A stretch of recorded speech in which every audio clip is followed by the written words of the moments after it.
Well, live inside the building. Up next, the women's short program. Mark Hanratty would be joining us, from his garage studio as we take a look at the judges list for this event. Welcome back, Mark. Yes, it's the final event of the day, and we've already seen some great skating in the men's and in the pairs. And now to the longest event of the first day of competition here.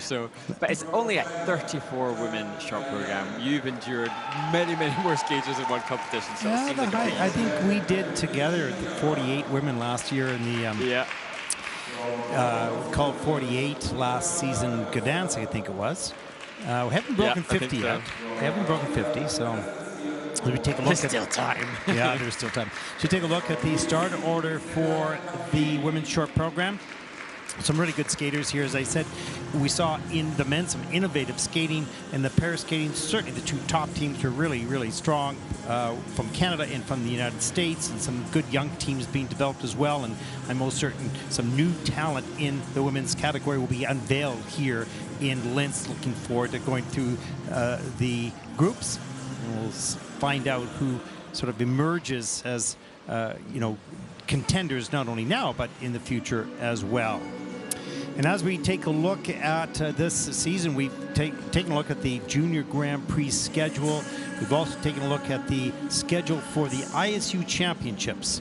And in just a few moments, let's take a look at the schedule for the Senior Grand Prix events that will start to come up right after the Junior Grand Prix finishes, of course. There's a look at the warm-up group on the ice right now.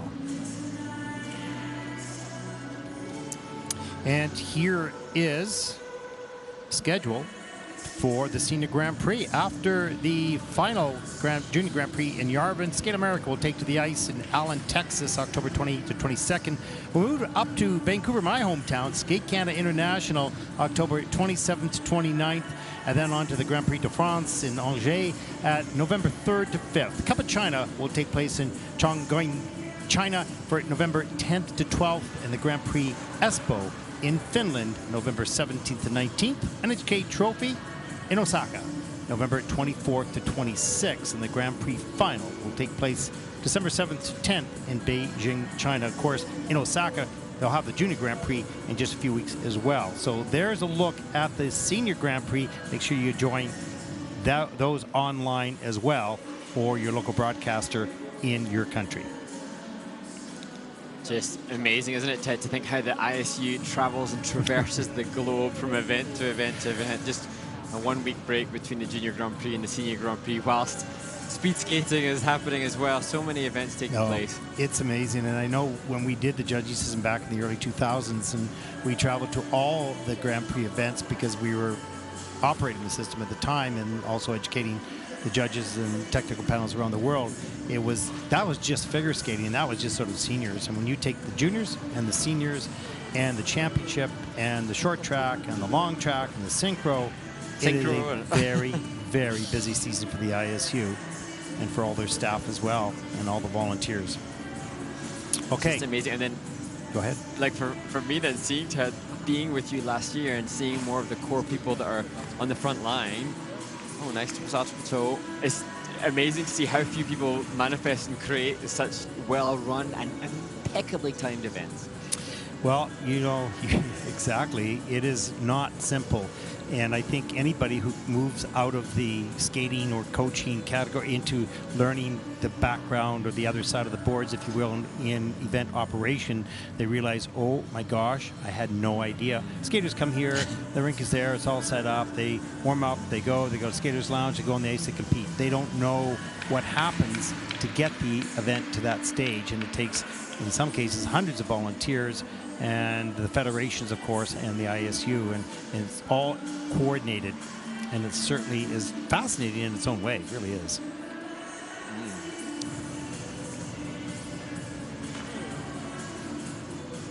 Already you can see Japanese strength and Ayumi Shibayama, and we have to assume that the likely contenders will be the Japanese skaters and the Korean skaters, but we've seen today in the men's event a Slovakian leading the field, so as we saw last week, a New Zealander on the podium, so who knows, maybe we will, as you say, be surprised and treated to a different skating nation on the rostrum positions after the short. Yeah, that young man from New Zealand, what a special talent he was, and he wasn't sure he was going to make the podium, but he did, and made history for New Zealand, and that was so great to see. We want different countries from around the world to be owning medals and earning their spots on the podium, and making and creating a crowd, creating interest in their own countries. So congratulations to that young man, and of course any of the other skaters that will be finishing on the podium here in the Junior Grand Prix. We'll have to check the skating scores or some of the stats online to see if Slovakia has a little collision there. Oh dear. There, a little high five or low five, I guess there. That's okay. Phew. Yeah, that's good. Nobody wants injury. Yeah, we'll have to see if there's any Slovakian winners of a Junior Grand Prix in the past, and if Adam Hagara can make history for Slovakian skating in the men's event.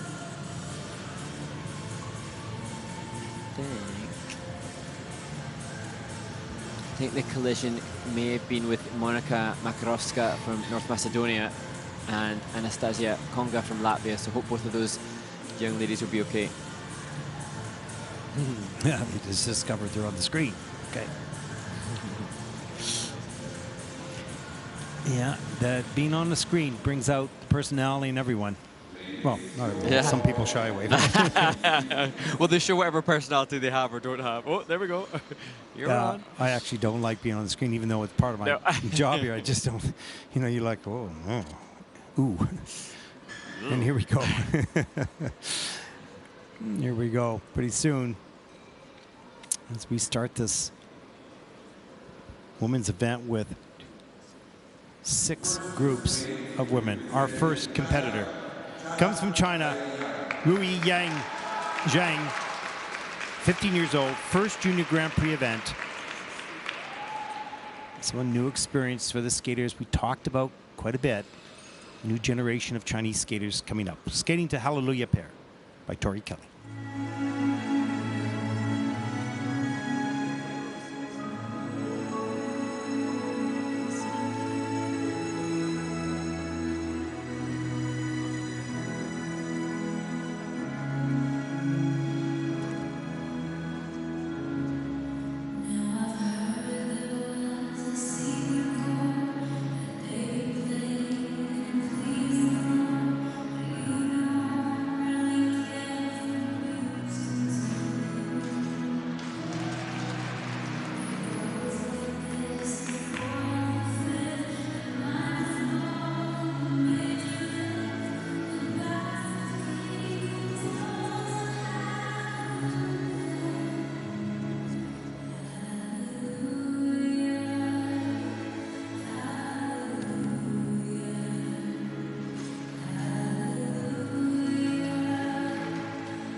Well, from the opening positions, that first right back outside edge, Rui Zhang from China just showcased such stunning elegance and refinement.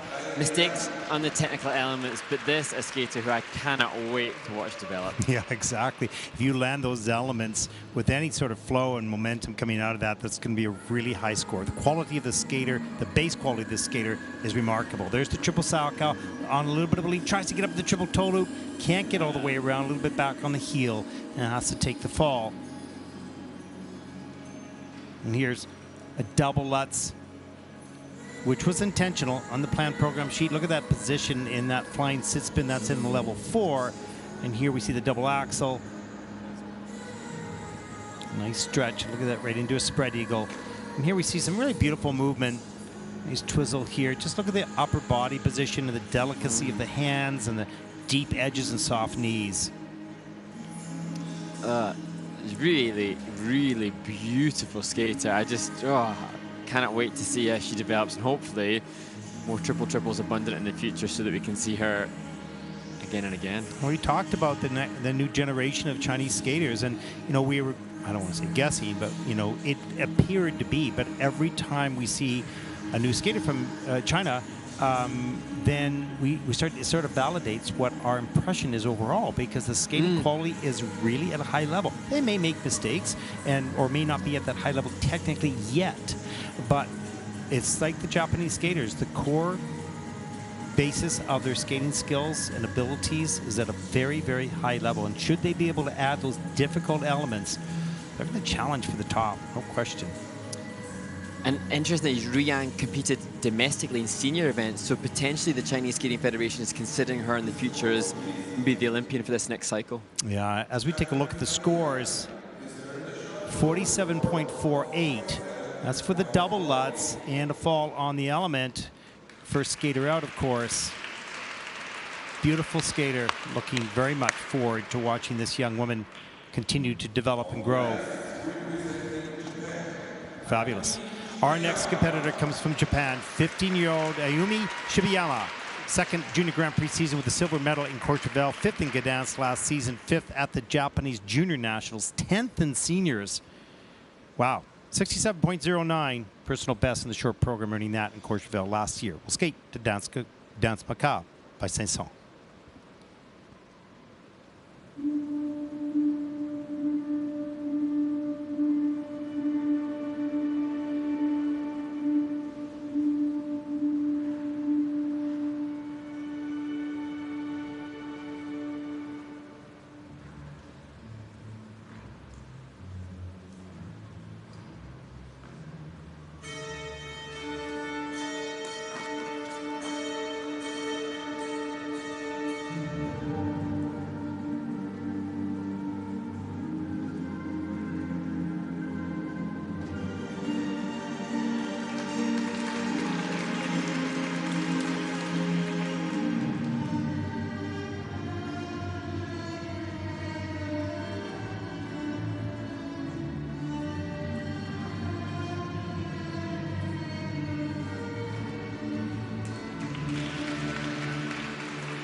Ayumi Shibayama from Japan. You can see her reaction to that performance, and as her teammates cheer her on ringside, it gives an indication of the depth of Japanese skating, that one rotation short in the combination has her holding her hands somewhat in despair.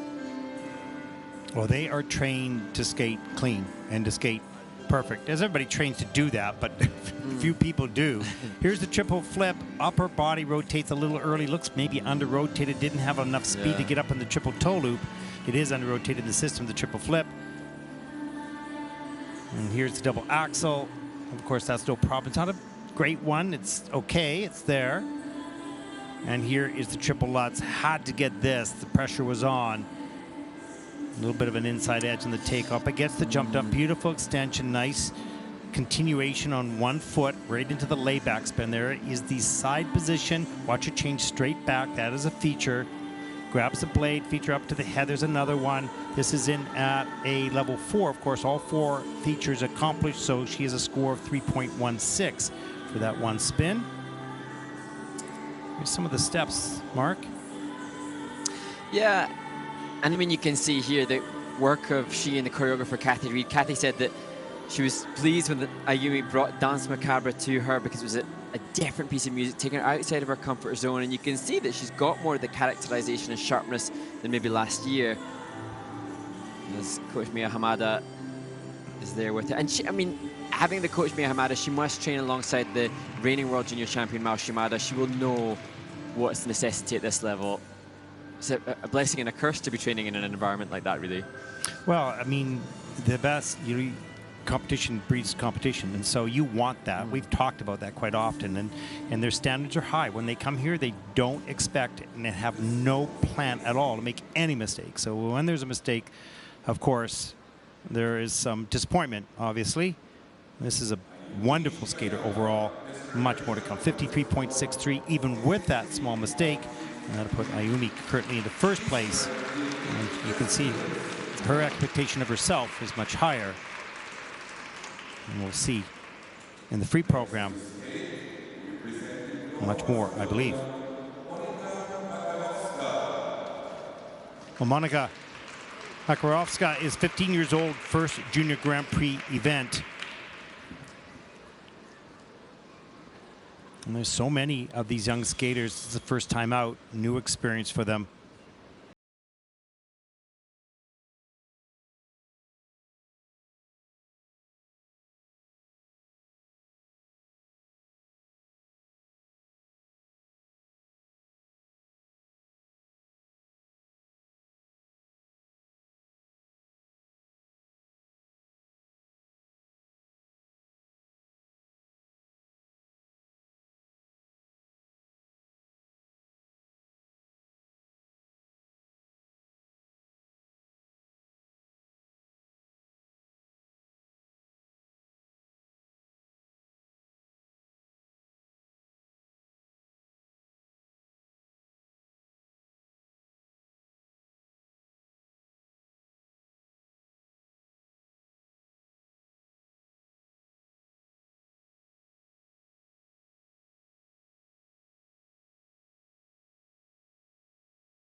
from North Macedonia. Just obviously not in the same competitive mindset as some of the other competitors who I'm sure have had much more experience. But well, what's sad now, Ted, is that she seems despondent. That's yeah, of course, disappointed. But you know, let's take a look here. Practice in the low season is 1 hour a week, and these other skaters are getting 3-4 hours a day.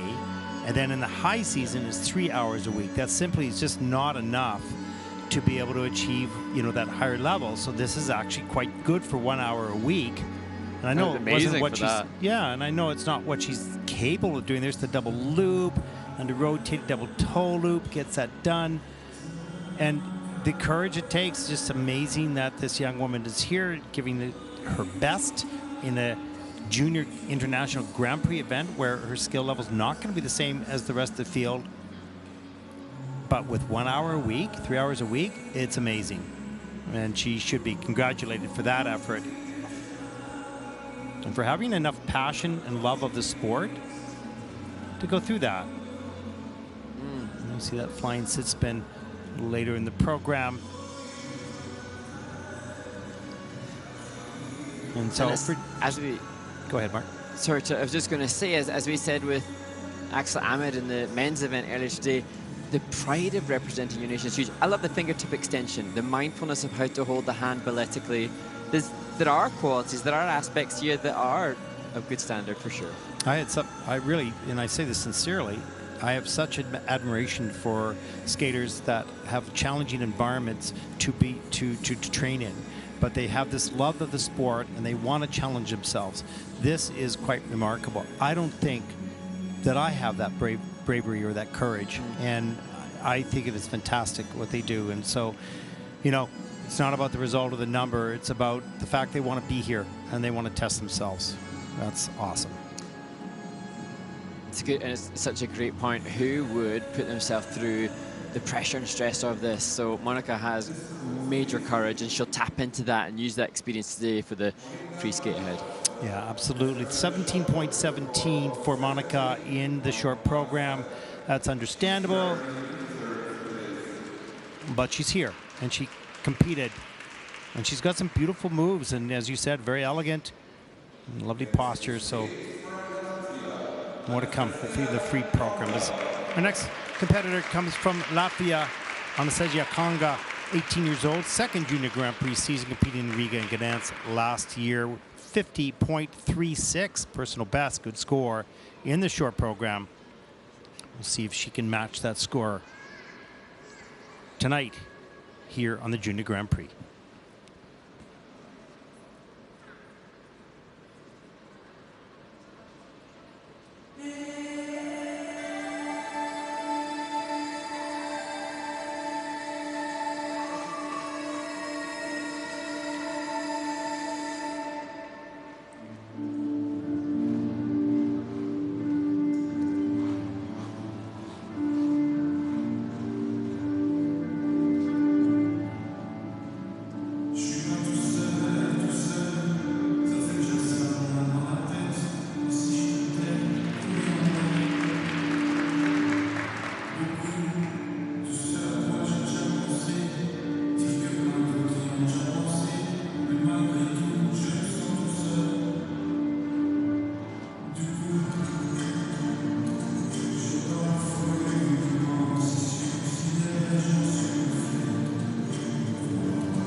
18-year-old Anastasia Konga from Latvia, a skater that didn't intend to compete as a junior again, was intending to move up to seniors. But the Latvian Figure Skating Association offered her to Junior Grand Prix. But you can really see the hard work from the off-season and that maturity now justifying why she would compete in seniors as well. And the answer to your question is, yes, I did get that little transitional move with the exit of the spin at the end of the program, because that was pretty cool. Let's take a look at some of the elements. Good lift on this triple Lutz, nice and straight and strong in the air. Soft knees, good flow on the landing. And here is the triple flip, pardon me. She had a little bit of a problem here, a little bit too far back, and has to flip out just to keep on her feet, but doesn't have to take the fall, so that's good. Double axel. A little bit around the corner, but that's okay. Nicely done. Right up into beautiful back camel. Good speed. Illusions. And this is in change combination spin level 4. So she's earning 3.50 points off that one spin. So skaters who think the spins don't bring much, you're going to want 3.5 points, that's for sure. There's the flying sit spin. That's in at a level 4 right at the end of the program. With the minus GOE a little bit. Look at that pretty cool exit. That was really neat. So cool. Yeah, love it. And I actually think, to me, the music choice, perhaps a little challenging from Anastasia, not necessarily the easiest to express to, but so I do think that program component scores potentially could be much higher than last year.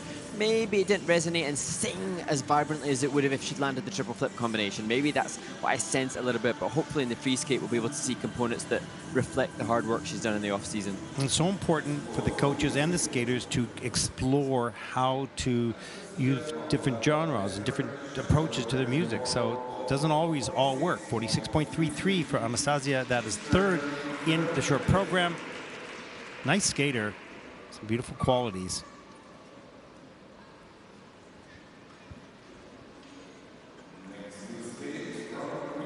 Our next competitor comes from Greece, 16-year-old Stella Makri, second Junior Grand Prix season, 45th at the World Junior Championships in Calgary last year, and 41.16 personal best in the short program. Skating to Heart as Black as Night by Beth Hart.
Stella Makri from Greece. You can see her reaction to the performance, that of disappointment. It was an amazing Bielmann spin position to finish. And talking, Ted, about the different amounts of training time that skaters have coming into the event, I've seen from Stella's social media that she trains at a tiny ice rink, which is so different in the preparation that some of the athletes get in optimal environments and optimal training locations. Yeah, and I was wondering why she would be disappointed. I mean, this is a pretty clean skate. There's the double Lutz.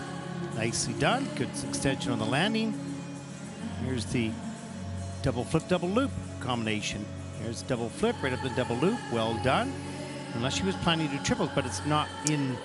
And here's the single axle. Maybe she was wanting the double axle off this, but I don't know. Looks like it was intentional all the way here. And I think, having seen a little bit of what Stella's posted online, I have seen clean double axle, so maybe she's just finding she's gone in a little bit of a rush, she's struggling, and that's when it's really hard to make an executive decision to, do I risk something that I'm struggling with, or do I play safe? And maybe in this occasion it's better, but we'll never know. And so I suppose for the athletes, that's when it's sometimes really challenging, is it's not a constant exponential increase. This Bielmann spin position, the spike, amazing. And this, the new thing from the feature, has to be done from the spinning foot. But, for her, she's known in the past she's been capable of a little bit more. So that's probably the reaction that we see as she's joined by her coach in the kiss and cry. Yeah, it could be. And she trained with Yorick Hendricks, a boot camp in the summer that Yorick puts on. We'll see Yorick later. So she's being committed like so many, if not all the skaters. Skating will take over life. The demands of the sport at this level require complete life commitment. So that's, sometimes it's a challenge when, especially as a teenager, you're adjusting to so many different factors. So to then not have the double axles comfortably and confidently can be a challenge. That's a good point, Mark. Let's take a look at the scores in the short part. 30.87 for Stella, and that'll put her currently into 4th place.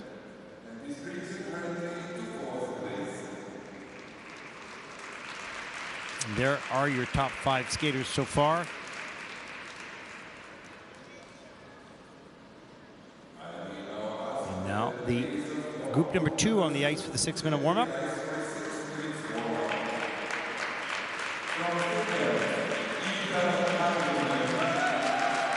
there is a look at the start order for this group.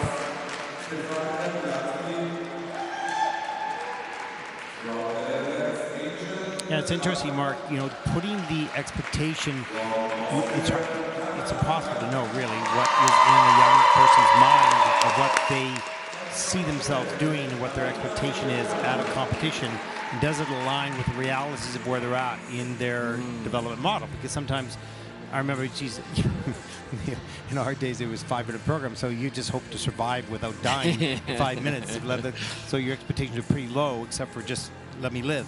And so, generally speaking, we were pretty satisfied with just getting through, no matter how poorly you skated. But I joke, it's just that it's difficult with these young people who can do some interesting skills, and if they do less than what they hope for, or maybe there is an injury or something like that, less than what they want, dealing with that understanding of the reality of the moment versus what the emotion wants to have are different. And so it's just hard to get those things in a line, particularly with teenagers. So it's just normal, natural, and just human nature, I suppose, to a certain degree.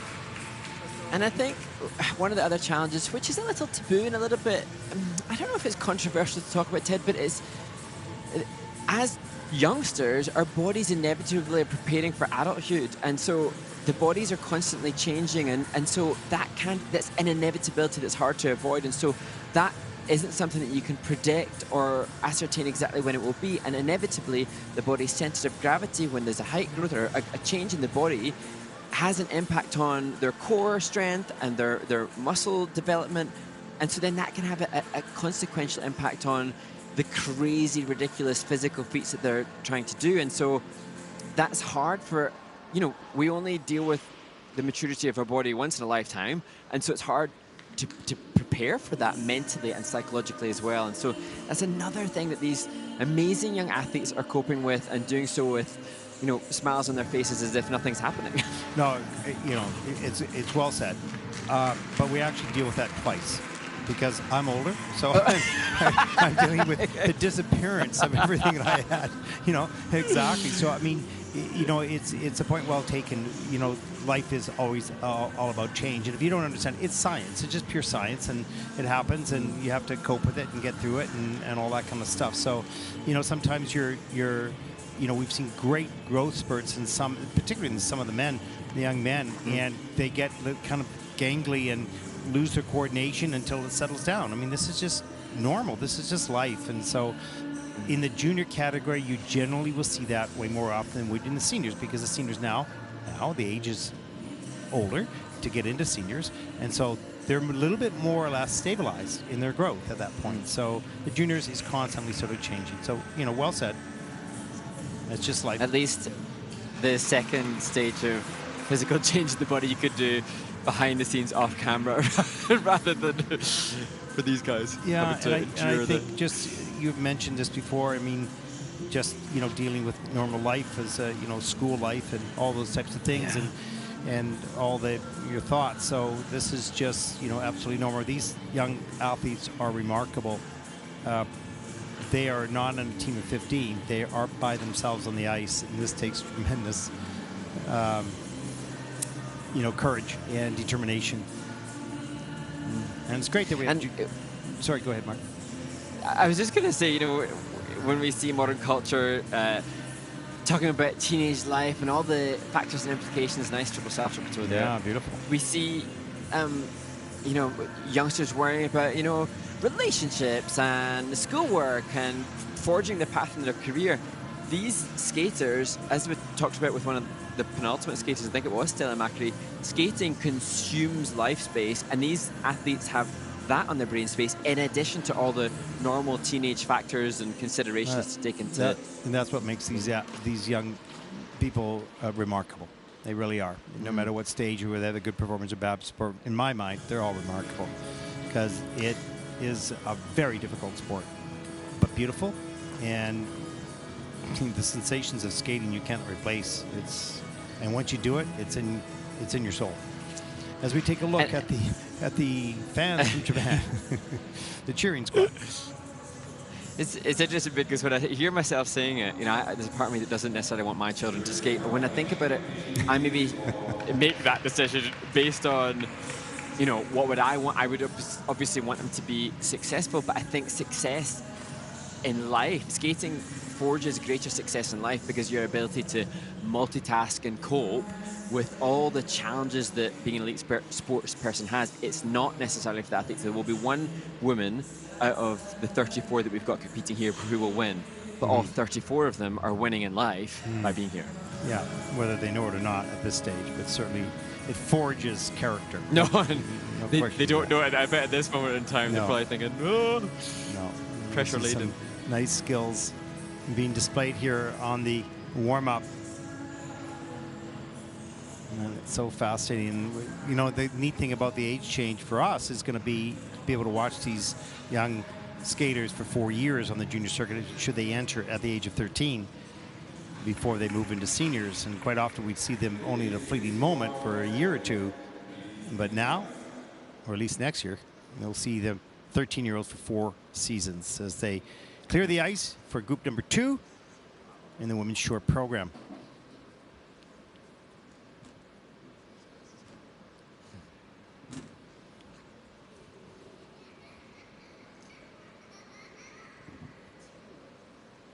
Well, there is our first skater in group number 2 getting final words of encouragement, focus. The 15-year-old Aida Haruna from Finland, 2nd Junior Grand Prix season, 7th in Gdansk and 9th in Enya last season, 26th at the World Junior Championships, the Finnish national junior champion. 57.53 personal best. We'll skate to music from Victor Victoria Musical.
Well, the European Youth Olympic Festival champion, Ida Karinen from Finland. And to me, Ted, anybody that puts a triple loop combination to open with flip loop shows somebody that's gutsy and wants success. Well, when you would analyze this young woman's skating, you don't really see a lot of weaknesses because it's, you know, the jumping skills are there, the spinning skills are there, the connecting steps are there, and the presentation is there. I mean, this is the real deal, that's for sure. The triple flip, triple loop, clean, swish, beautiful. And choosing that says she wants to be up there. Yeah, double axel, that's perhaps the weakest element there. It's sort of twisted around the corner. Here is the triple Lutz. This was a beauty. Good flow, good extension on the landing. Watch the 1 foot edge work right here. Change of edge, push back, little extension there. Some really nice work. Beautiful camel spin, good speed, change of position there. Yeah, really nice. And the change of foot in here. This is in at level 3. So missing one of the features on that change combo spin. She'll go right into the layback spin. This only gets a 2, so let's see what we're missing here. And there is the side position. I wonder if she's going for 8 rotations and then the speed up and the increase. Yeah, I can see that as a 2. Yeah, no question. And that's the thing. The technical panel, obviously, they can recognize what the attempt is, but maybe not satisfied as Marina Shirsheva. Yeah, and they're smarter than us anyway, so you know. They know. Well, definitely. They know. What a young, talented skater, and so much fun to watch. She's got energy and she's got strengths throughout all aspects of skating. That double axel certainly is something that will need to be worked on to sort of equalize. It's the only element that looks a little bit less than the rest of the qualities, but beautiful skater. Let's take a look at the short program scores for Ida. 57.88. And that is a new personal best for her, and that puts her currently in the first place. Nice job.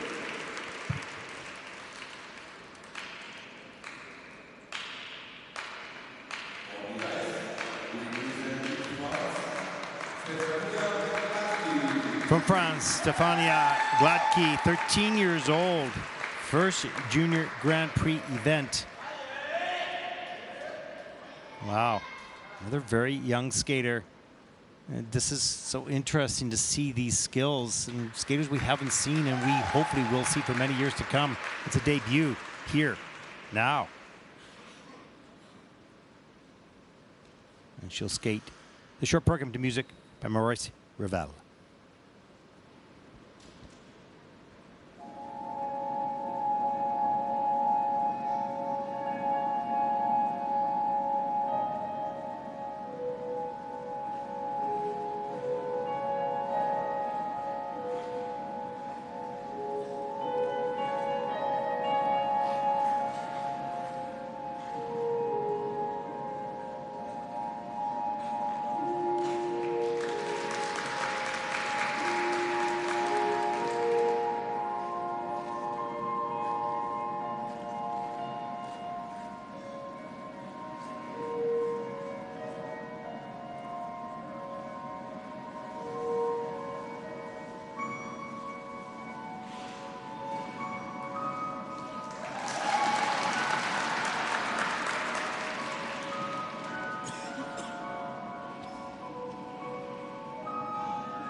Stefania Gladki from France, just 13.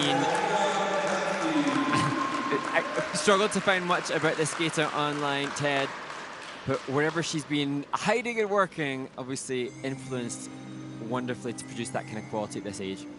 Yeah, the quality is quite spectacular, no question of that, in every aspect. All the details, there's the double axel, lifts way up in the air. It's a little wobbly on the landing, not a big deal. As we see her coming down the ice to prepare for the combination, good speed, right up over the pick. There's the triple flip, a little stiff on the landings, but pushes high enough to get around the triple toe loop, so combination brings in 9.77 points. There's the flying sit spin, great lift on that. Beautiful turned out toe, nice difficult features there. This is in at a level 3, so missing one feature off that, but still great quality. I just kept this going here. Here's the triple Lutz.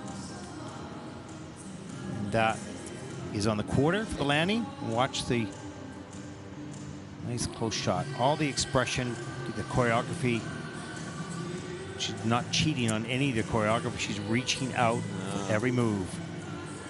And you just have to assume so much work done both on and off the ice to have that body awareness from fingertip to toe. Interesting, her boots appear to be really loose, but maybe that's in the pursuit of deeper knee and ankle bend to create the skating skills that she has. Yeah, just beautiful. And we should see a pretty good score come up here for this short program. The PCs are all in the mid 6s.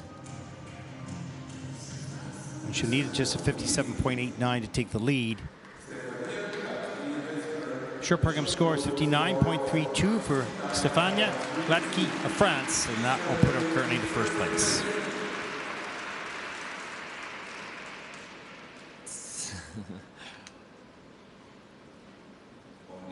Satisfied but not elated. Yes, I can see that exactly. Well, from the Netherlands, 13-year-old Angel Delvac, coached by Jork Hendricks. Doesn't have an international record yet, but it starts right now. Skating to Sound of War by Tommy Prophet.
Wow, well, the Dutch novice champion in 2023 in her first junior competition, Angel Delavac from the Netherlands. And Ted, her coach, Jorik Hendricks, when I chatted to him, he seems so proud of this student. One of the students who's a reflection of his actual coaching career.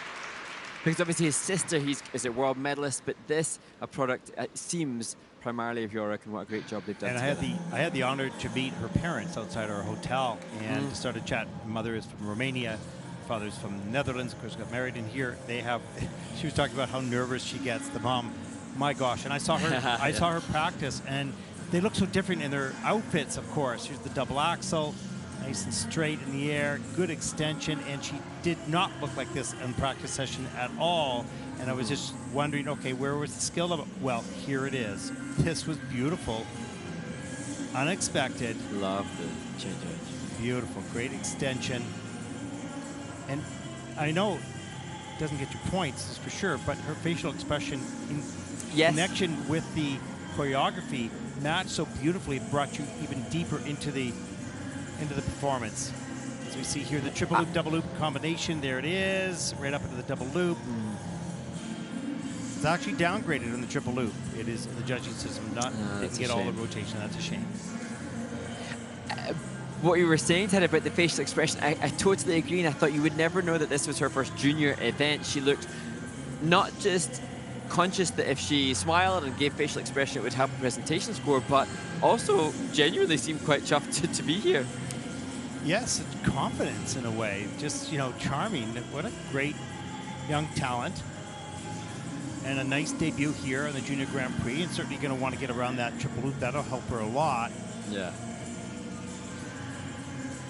And the score may not be in the top 3 score, but this young woman certainly has the capacity and the ability to do so in the future. Angel, short program score, 47.62. And that is 4th so far in the short program. And you have a lot of abilities, a lot of talent, and a very bright future. I'm looking forward to following you as you continue to develop. Well done. Well, you can hear now, Mark, this young woman is from Austria. Hannah Frank, 14 years old, 46.18, earning that top score last season on the Junior Grand Prix in Enya. Skating the Crazy Train, Devil's Dance, and Palladio.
Austria's Hannah Frank, and not just as she skated representing the home nation here for this Junior Grand Prix. Her place of birth is in the city of Linz, and I remember her from last year, Ted. I really like the cleanliness of her skating, but I feel sorry for her in the knowledge that the mistakes made will be disappointing. Yeah, you know, you can't see the audience here, but there's quite an audience following behind the judges' stand and behind the camera, so you don't get to see. There's that double Lutz, is a bit of a mispick, but out of order here as well. Here's the triple flip. This was a successful element. There's the flip, hands above the head, gets a free leg back in time into the double toe loop. Mission accomplished here. Look at the spin and difficult variations, nicely centered as well. This double axel, watch the edge slip out underneath her, slipped away from her, so she had to open up, otherwise that would have taken a really hard fall. And she took her final position here. Respect that she continued to perform despite the inevitable frustration, and she listed one of her hobbies as gymnastics, and I wondered how the flexibility that she's got and the sharp muscle twitch. She seems to be fast twitch fibers. I wonder if that's born from a whole host of different hobbies that she's had on rink here. Yeah, it could be. She does have great flexibility, no question. And her personal best, 46.18, may not reach that score here tonight. And obviously, there is a knock-on implication. Mistakes do have an impact on the components as well. So for me, with a PB of 46, I think that she has easily the capability of going over the 50 marker. Just not today, and she would have so desperately hoped for that in her home sure. rink. Yeah, I totally believe she can get over 50 as well. Won't be here tonight, as we see a 43.01, and that'll put Hannah currently in the 7th place.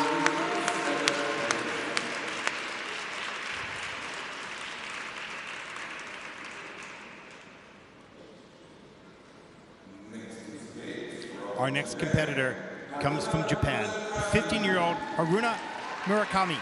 First season as a single skater in the Junior Grand Prix. Last season competed in pairs, placing 4th at the Junior World Championships.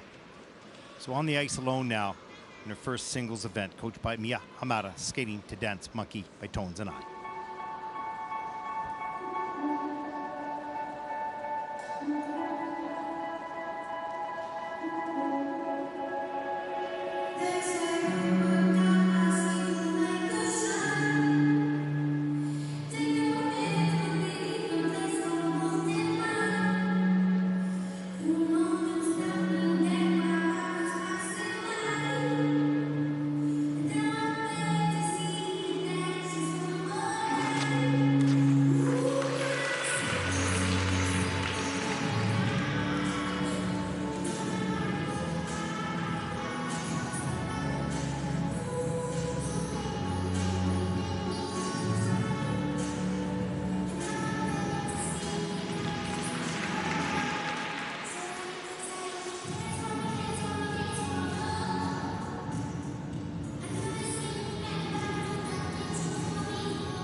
I am so pleased, Haruna Murakami from Japan. She's probably one of the busiest skaters in the world of competitive skating last year. She competed in pairs, as Ted mentioned. She did junior nationals in Japan. She did senior nationals in Japan. And obviously, big change this year. She's no longer skating with Sumitada Moriguchi. So wonderful that she's come here, represented herself so brilliantly on her own. What a charming performance, quality, sophistication. As we take a look, here's the triple lutz. Nicely done, good flow, beautiful posture all the way through. Great expression, not only in the choreography, but also in her face. There's the double axel. And so strong. You'll see some of the steps in here. You'll be proud of me getting these replays if they work. But here we go. There's the flying sit-spin, change of edge. Just beautiful, beautifully centered as well. Good speed throughout. Straight into the You can see all the, yeah, exactly. And we'll see the triple salto, triple toe loop right here. Good speed off the takeoff and through into the second jump. Nice. Just brilliant. And then right into the layback. Sorry, this is in at level 4. So there's the side to the back. There's the hair cutter. Then the Bielman. Beautiful flexibility as well. It's a little difficult exit. And I think some of the steps coming up here, you can just see the confidence and the commitment to the choreography that was given to her. Well, her choreographer Kathy. Yeah, Kathy had said that she thought it was risky music, but maybe you sense from Haruna picking something like this, she just wants to push it, express herself now. She's no longer part of her team. She's got her choice. She's picked something a little bit different, and she's run away with it. Brilliant, beautiful. You're going to see a good score here. There it is, 62.66, and that is the quality for Haruna Murakami from Japan. That's the quality of every element and the performance. Good program component scores as well. As she takes over the lead after the first 2 groups. That was brilliant. And a nice introduction into the single skating for this young woman. As we take a look at the results so far after 12 skaters. And there it is. Haruna in first, Stefania in second, and Ida in third place. And look at some of the other skaters in the field. So Mark, we are on an ice resurfacing, which means the menu of videos. What's coming up? So stay tuned to hear one of the mic'd up series, this time with Tammy Gamble, famed American coach. And then we will get a chance to see an interesting insight into the makeup that was done at Worlds in Saitama. So it's Nicole Schott, the German champion, and a fun little insight into what took place for her at World Championships from this March. We'll be back right after this. Skate with confidence, right? Nice and calm, controlled, confident, right? Stay down on those knees, right? Big skating, keep your face up.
overthink it. Just bend your knees and get up and into it, right?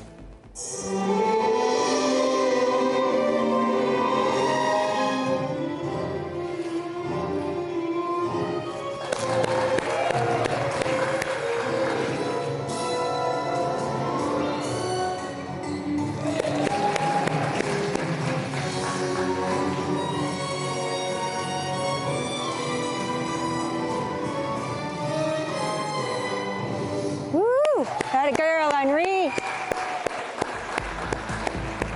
Hey, that was nice. You had fun on your first Grand Prix, Junior Grand Prix, huh? That looked great on rink. You want to do it again? Yay.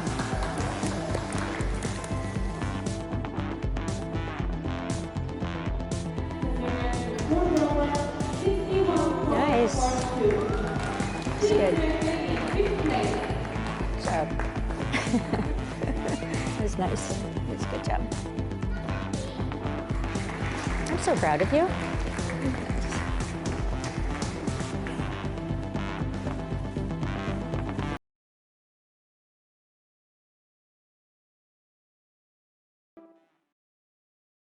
Hi, my name is Nicole Schott and I'm from Germany. Here we are for the gala, making ready with hair and makeup, so let's see how it's gonna look like.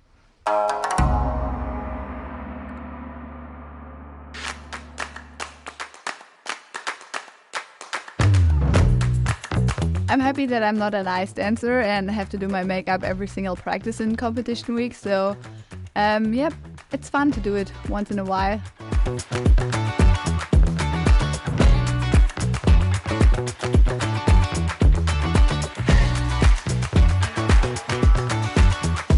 Like, I want to have it kind of a natural colors. I don't like wings, so I don't want to have a wing or so.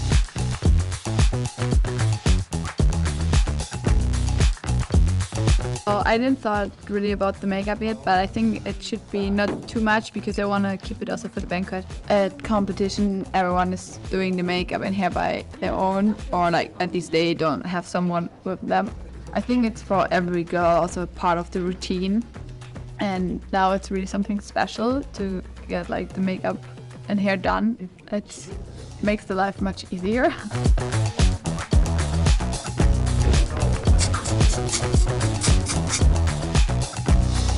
It's really good, like the curls are perfect.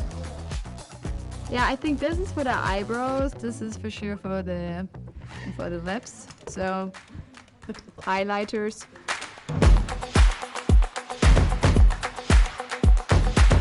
That is not too rosé, that it's more like into brown, so I think more this. Okay, please. Okay. So that was the last step, the lipstick. It looks different, but it's really nicely made. So hair and makeup is now done and now it's time for the gala.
Welcome back, everyone, to Linz, Austria, group number 3 in the women's junior short program. And there is a look at the start order for group number 3 as they take to the ice for the 6-minute warm-up. Mark Hanratty joining from Nottingham. Mark, did you get your cup of tea? I actually had the chance to check in with my children, which I do not underestimate how glorious that they have a chance to do. Instead of always being away at an ice rink, very nice for me to have a chance to say hi to my kids. Oh, well, there you go. Okay. Well, Speaking of which, I see family members of yours in the audience. I'm playing spot. Yeah, it's true. Ted's wife. True. It's true. Yeah, it's true. Yeah, she's here joining us and enjoying Austria. Favorite city. One of our favorite cities is Vienna, of course. Just about a couple hours by train here. As we take a look at there she is. Cara Yun. She'll skate first in this group. She's been skating really well this week, but it doesn't matter what happens in the practice sessions. It helps gain your confidence. It's competition, and there's the Canadians. There they are. Put them on the screen. Captain Canada. We got the flags. With Manolo. Yeah. One of the members of the production team again. He's out there geeing them up. No, there you go. Yeah. Adding to the excitement. Into the numbers. Seen some pretty good skating so far, don't you think, Mark? Some beautiful quality and some nice innovations as well. Yeah, and I'm so delighted to see the leader Haruna Murakami leading the field at this stage. She was so busy. Last year she was at the Junior Grand Prix final in a different discipline, and now I'm sure she'll be desperately keen to try and join Ami Nakai, who's the winner last week, as a leader of the field at this stage. 15 points for the win to carry forward to hopefully get to that final in China. And when you think to have those type of skills both in pairs and in singles, that is an all-round athlete, that's for sure. And she demonstrated that, closing out that last group, and such beautiful style, quality on every single element, step and performance and charm. Really as close to a senior performance as you're going to get in juniors to some degree. And it really will be fascinating to see as we look towards this senior Grand Prix how the comparisons are made between juniors and seniors, and generally it would be more in the component scores that we see that difference, just that extra time spent. Once the triples are achieved, and triple combination for the women is generally one of the hardest elements that we see at the moment, then once that's established and made consistent, then it becomes more refinement on those program components. Whoa. Oopsies. Slipping off the edge there. That was unexpected. And mistakes like that, they are almost like a surefire sign of this is a different environment, different ice surface, but also different levels of adrenaline. And I know what it was like for me, Ted. Sometimes I couldn't even feel my legs. Just didn't know that they were mine. Well, that's not good. Like, whose did you think they were, for gosh sakes? Anybody's but mine. They certainly weren't what I wanted them to feel like. And little surprises sometimes are actually not bad. They wake you up and they make you a little bit sharper, right? So, I mean, who knows? Everybody reacts a little bit differently, and especially the juniors, because they don't have a lot of experience yet. But I'm encouraged by some of the performances that we've seen, and whether it's the degree of difficulty or not, we've seen some nice skating quality, some sophistication and elegant skating, and we hopefully more to come. Oh, Jia Shin looking good. The two-time world junior silver medalist. I think it's great as we look at the standings at this stage, as you see Cara just struggling there. We see Japanese, French, Finnish, Japanese, Dutch, Chinese. So great to see, as has often been the case over the last 2 seasons, that it would be the Japanese and the Koreans that lead the field, but good to see some European representation in there as well. And we'll see, we're only a third of the way through if that continues as the event goes on. Yeah, it's so interesting. We talked about a little earlier that you just don't know what you're going to get in the juniors, because we haven't seen them before. Many of them we haven't seen before, and some of them look great in practice sessions and struggle in competition, and some people rise. You never really know, and it's one of the reasons I really like the juniors. And really, I mean, fascinated to see all of the competitors, looking forward to seeing what is done by all, but it will be particularly interesting to me to see Jia Shin, who will be the second skater competing in this group. And as I mentioned, 2 times she's been a silver medalist at Junior Worlds. In fact, 2 years ago, she lost the Junior World title by just over half a point. And it's interesting to see now the motivation and how she will be taking on her 3rd season as a contender for the Junior World title and what has been her focus over the last off-season. Yeah, that'll be coming up in just a few moments. We just begin to close out as we take a look at Cara. She went down on that lot. She's been skating so well in the practice sessions, but you know, those nerves can, as you said, you just didn't feel like you had your own legs. And you don't know. And part of becoming a great senior is going through junior ranks and learning how to compete. As you may have learned how to skate and jump and spin, but you have to apply it in competition, and that is impossible to simulate. I mean, you can do a simulation, and you have to, and people do them, but it's not the same as you've got the cameras on the ice and the lights and the rink boards and everything that you don't have at home when you train. So we'll see what happens here, and for all these young women, they clear the ice for the first skater in group number 3. Look at that energy from Joanne McLeod, just trying to fuel her student up with positive, confident stance. Our first competitor in group number 3 is from Canada, 14-year-old Cara Young, 2nd Junior Grand Prix season, 4th at Junior Nationals, was in the lead after the short program of Nationals. And coached by Joanne McLeod and Neil Wilson, a former British skater.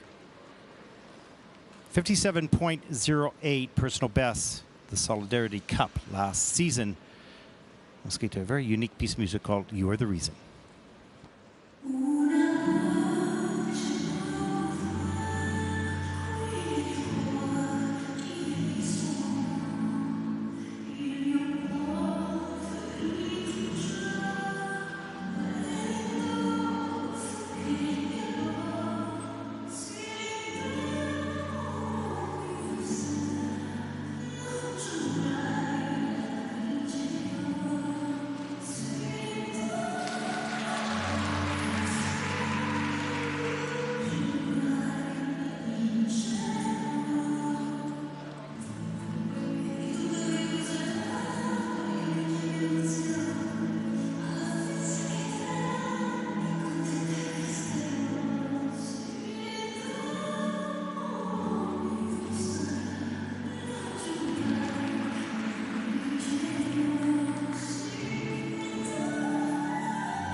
Well, some wonderful little nuances in the choreography, both to finish the program and midway through the step sequence for 14-year-old Cara from Canada.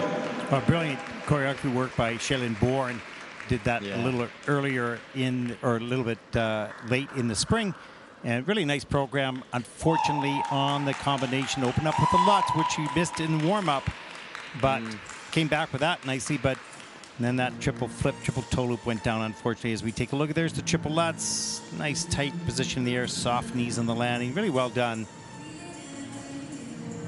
And this gets too far behind.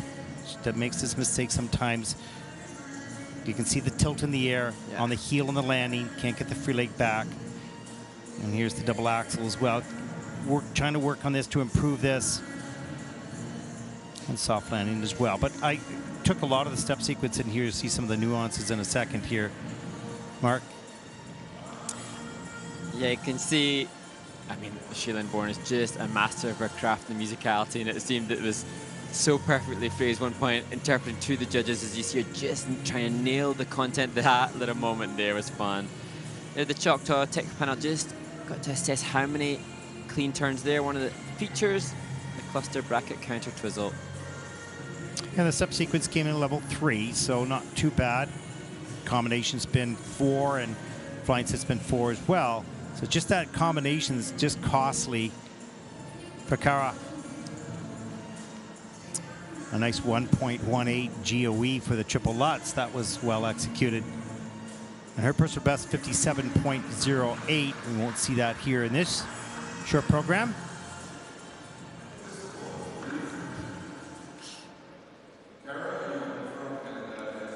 Short program score 51.41 for Cara Yun of Canada. That'll put her currently into 5th place.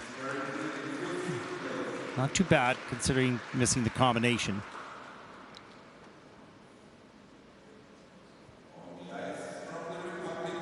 Our next competitor comes from the Republic of Korea. 15-year-old Jia Shin, second Junior Grand Prix season, capturing both gold and silver, taking the silver at the Junior Grand Prix final in Torino, and the Junior World Silver medalist from Calgary. 71.19 personal best. Skating the short program right now to Fascination.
quite the masterclass from Jia Shin from Korea. She's working with new coaches this year, and the choreographer from David Wilson just found every special aspect of the music delicate, delightful. And that program would have been trained to such a degree that there's just no doubt in the skater's mind. The comfort and the confidence of repetition. Look at this triple flip, beautiful. Soft knees. Look at the distance in both those jumps. Such wonderful quality with a plus 1.59. There's a nice back spiral into a double axel. Great flow. And here's Asina Bauer. And then step back into the triple Lutz. Pushes straight up in the air. Right on top on the landing. Soft knees. One of the bullet points for the judges in the G was effortlessness. Yeah. She made it look that. Absolutely. Makes it look like people would say, well, skating looks pretty easy. And she does it so nicely. Side, back position. Beautiful speed on this. Look at that bailment. Perfectly centered. In a level 4 with a plus GOE. She had 3.47 for that last element. Big smile on the kiss and cry as well. What a beautiful performance. Absolutely. And the motivation, Ted, to keep pushing. She's been second twice at Junior Worlds. She has to now push for maximum +5 grades of execution. She has to be pushing for components going into the 8s out of 10. That's got to be now her fuel to return to try and get third time lucky Junior World title this season. Certainly, based on what we just saw now, she's right on course. But there's a lot of good skaters, so let's take a look at the short program scores for Jia Shin from Korea. 70.38. What a great score. And she clearly takes the lead at this point of the competition. Beautiful.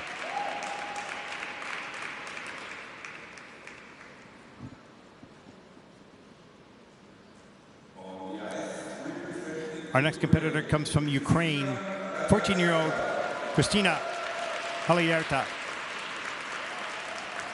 This is her first Junior Grand Prix event.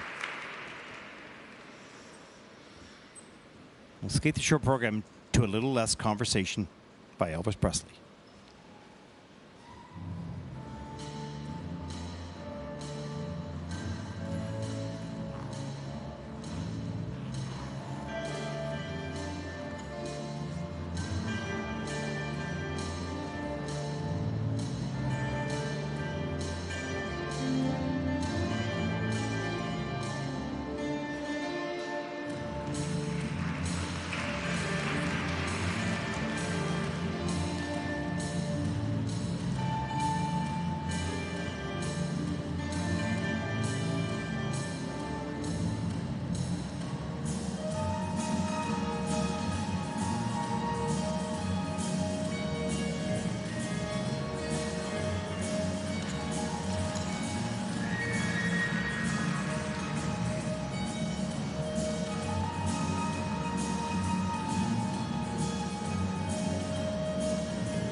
Christina Haliareta from the Ukraine, and she lists acrobatics as one of her hobbies, Ted, and you can see it didn't come off, but there was that little butterfly twisty type movement. Do you remember a skater by the name of Igor Bobodin?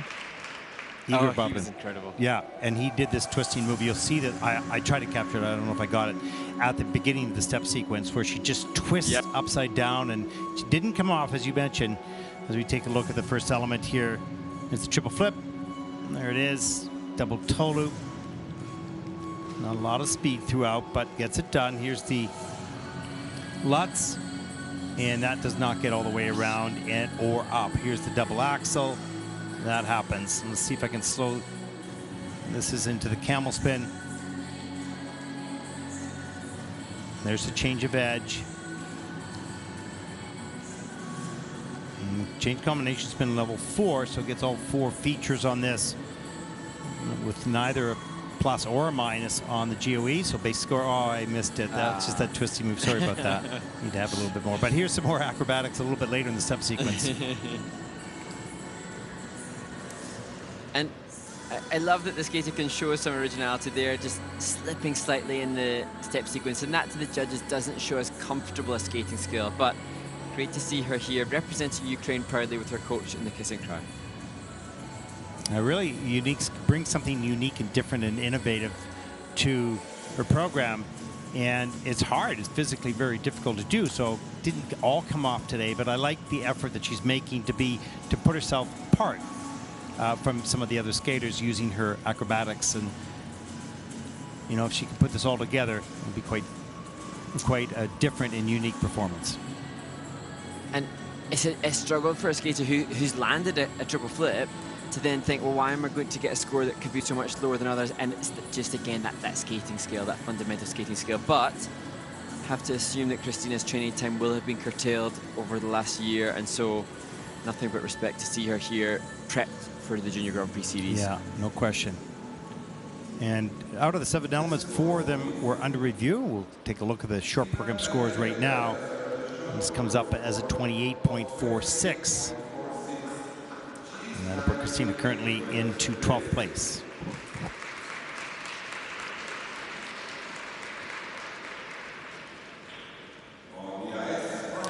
Our next competitor comes from Israel, Gabriella Gridenberg. 47.99 personal best as she enters the ice with Anina Bauer, 14 years old. And she'll skate the short program to Jungle by Emma Louise.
Israel's Gabriella Grinberg concludes her short program. A skater that just missed that qualification for the free skate at Junior Worlds, but continues to perform both before and at the end of this performance.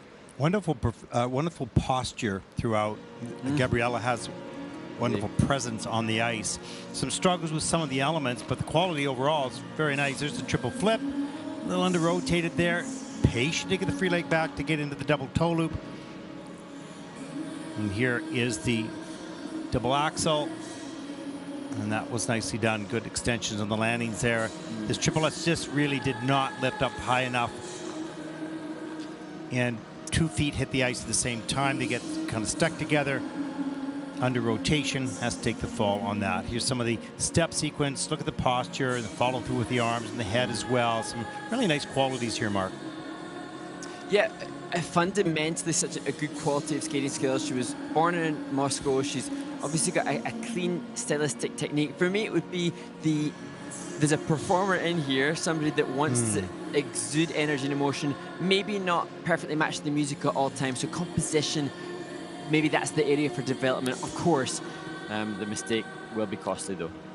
Yeah, no question. I think has a beautiful carriage on the ice, but was it connected right to the music? Was there an expression with the face? No, those things were missing, and so there was something a little empty here, but you could still see a lot of abilities as well.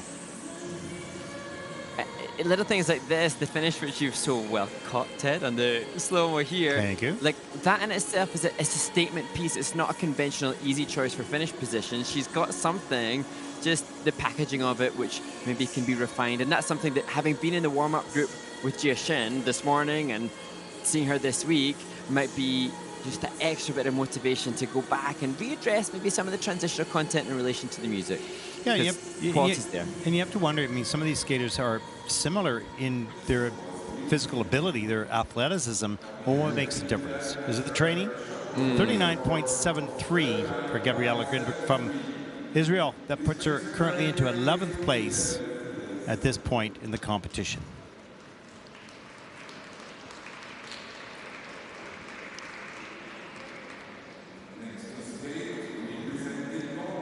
Our next competitor comes from Norway, 16-year-old Pernille with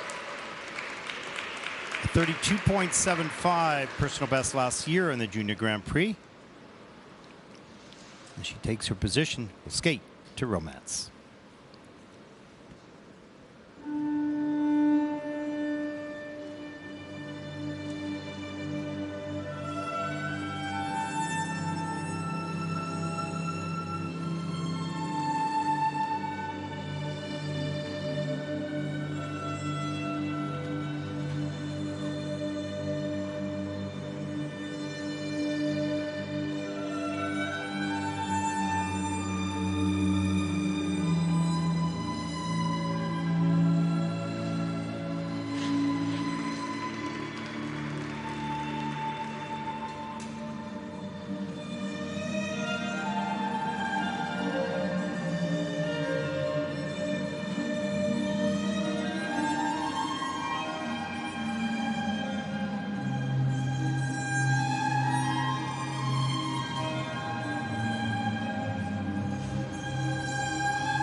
Norway's Pernille with, and Ted, in my research prepping for the event, I saw on Pernille's Instagram a gorgeous triple lutz, and I thought this is a young woman who, with a personal best from last year's Junior Grand Prix in the short of just 32, I thought, oh, she's got the potential for a much higher score, just though it has to be delivered, and potential's there, but unfortunately too many mistakes.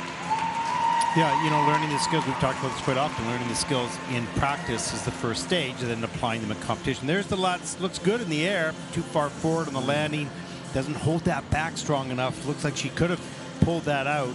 Comes down the ice here with the triple toe loop. There it is.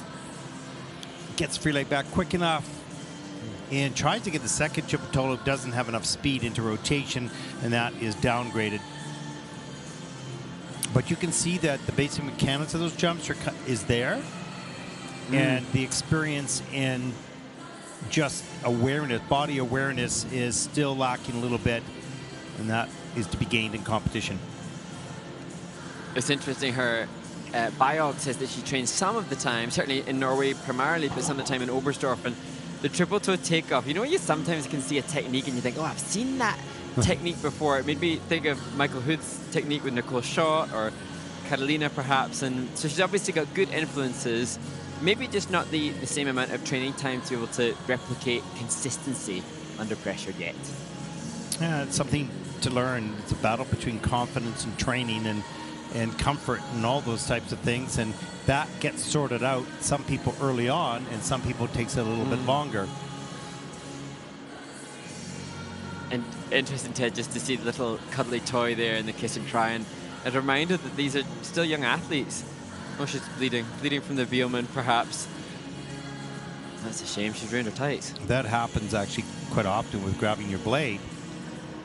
Takes a lot of strength. You can see the analysis from the coach there. Just for under competition, sometimes the adrenaline just fuels the skater to pull that little bit harder, and therein lies the cut finger.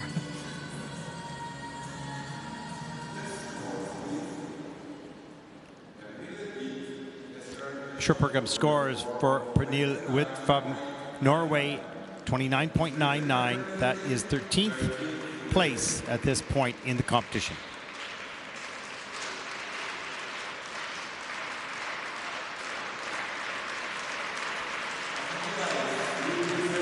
Well, the next competitor, guess what, comes from Austria, Flora Maria Schaller, born in Salzburg, just about an hour's trip from Linz. Coached by Julia Kiefer, choreography by Mark Pellet. 27.56 personal best last season in the Junior Grand Prix. Skating to Too Much Love by Dorothy Moore.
Laura Marie Schaller from Austria.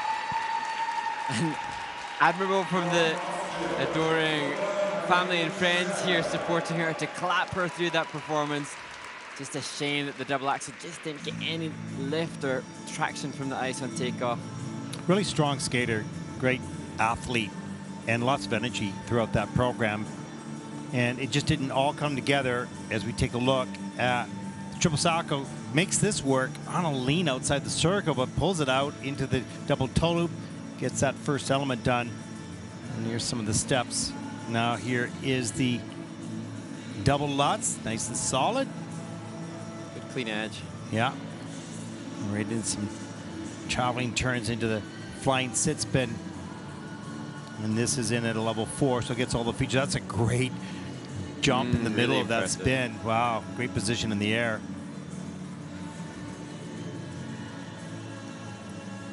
And you see right at the end here, it breaks the position, hands on the hips, says it all. Not happy with that performance. It's just a tough 120 kilometers from home. Yeah. And I'm sure that you can hear in the audience there's probably friends and family here, so perhaps a little extra pressure upon her. Yeah, you try so hard. You're in front of friends and family and schoolmates and you name it, and here's your moment to shine, and you want it so badly, and it changes sometimes your timing and rhythm, and sometimes it fuels a person, and sometimes, you know, it takes something away. But if it, sorry?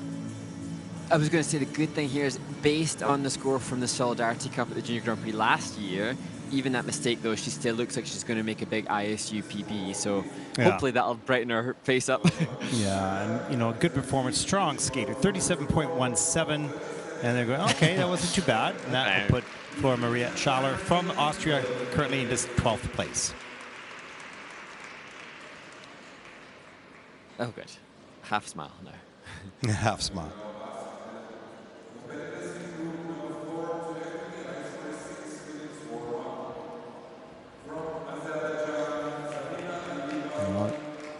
Just interesting, those discussions in the kiss and cry, and quite often sometimes we have, and they know that we have a mic there and we get to hear some of the discussions as we take a look at group number 4, start order.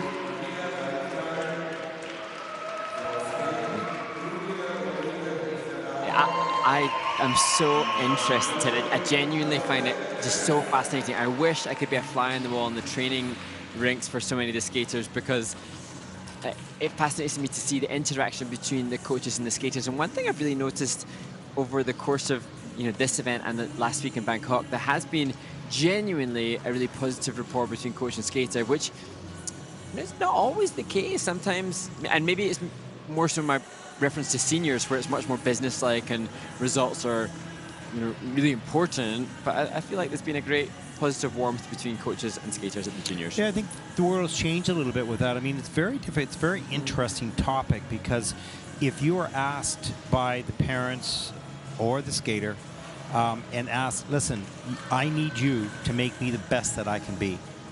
What does that mean exactly? I mean, it certainly means teaching, no problem. But when it comes down to the training and the discipline of training, that's hard, because you don't always want to have to do the difficult things that you have to do. And so at what point can the coach encourage and motivate and inspire and demand and require the level of training that you have to have? So it's very, very difficult. At the same time, you want to be sensitive to where that person is at in their own physical and psychological development. So we talked about coaching on one of our podcasts. It is a very, very complicated and difficult position to be in, because you can teach all you want, teach everything correctly, but how do you apply that with facts and support emotionally for these athletes when they themselves go through the difficulty of the physicality of training? So we can use the word discipline whatever we want. There are different levels and different approaches to that, but it's complicated. That is a very difficult job. And when we see the juniors, I haven't noticed it perhaps as much in these last 2 events, but so often a parent is responsible for these successful athletes, and that's surely because the parent is so invested, and then they can encourage, motivate, push, or demand that excellence from their child. For coaches that don't have children in the sport but still want success, there's no doubt about it that coaches who can be strict and sometimes a little bit aggressive, that can get results. But then we look at the holistic approach, and ultimately the ideal would be that you have a holistic approach to the students' well-being, both as skaters and as humans. And that's, you may debate, and it's a great debate to have. That's an increasingly harder job to do. Well, it takes everybody to be on the same page, and that, you know, doesn't always happen. And sometimes the, you know, parents can be a terrific asset and when the kids are young, but at some point that skater has to be an independent individual because they're the only ones on the ice at the moment in competition. And so you have to learn, from a parent's perspective, to step back and let your daughter or your son on their course, on their way. And you know, it's complicated. Life is complicated, let alone add this to it as well, and find it very fascinating. But I think you're right. I think we see a better approach with the coaches and more supportive and emotionally. And it's such a fine balance, of course. So we could go on and on, but there's no perfect answer. It's just the journey, and everyone, as I mentioned, being on the same page. I suppose what would be wonderful is we don't just see carbon copies of the coach's aspirations and the movement patterns. It's great when you get to see not just so coaches can instill a technique which is judge-friendly, score-friendly, and just fundamental good quality in our sport, but ideally we'd then get to see a little bit of the human, a little bit of characterization from each individual, and that's special when you get to see it. But often the athletes that are individual and a little bit quirky and a little bit more expressive themselves aren't maybe as left-brain logical to follow the dogmatic constant grind that training needs. So. Yeah, it's true. Everybody has their different... It's like beautiful layback. I remember thinking of Christopher Bowman, the American who was meant to be a supreme talent, great showman, but struggled to be day-to-day training, you know, consistent. Oh yeah, he was a great showman, but he didn't want to have to do the work every day in and day out. And there's a period of time in your life where you have that desire and that physical ability. You can sort of pull things off without the type of training. Not anymore, really. I mean, with the difficulty that there is in the sport, but these skaters are so interesting. And so many, as you mentioned, many of them just very, very young and still in elementary school, or just graduating from elementary school. Looking forward to seeing Minso Kwan on the screen. Her cat's free skate from last year was so entertaining. Wonder what she's got this year for us.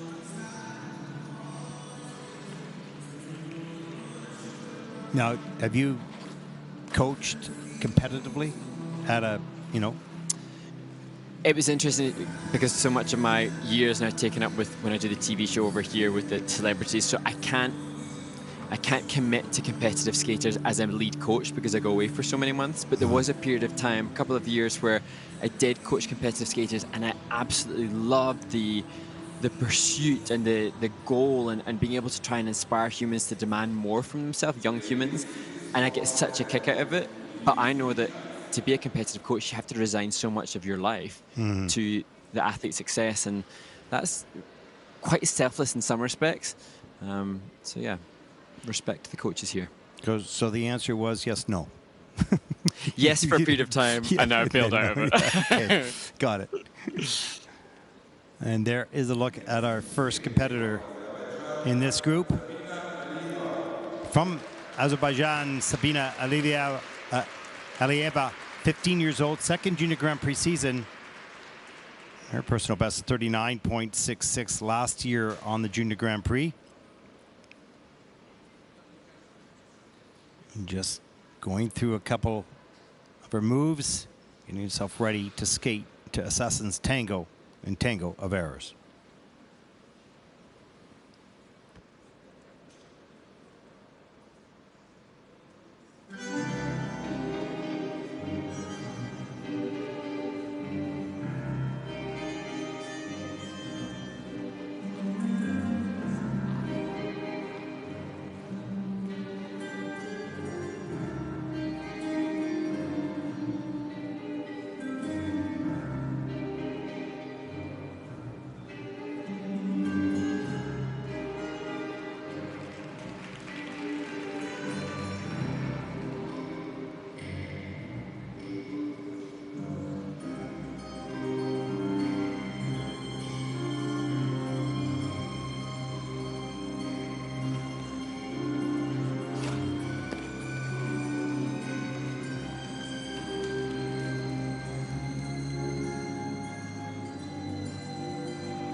difficult exit spinning in the toe pick at the end of the final spin. So complex, and it doesn't take an educated skater to appreciate that that was not what Sabina Aliyeva from Azerbaijan wanted.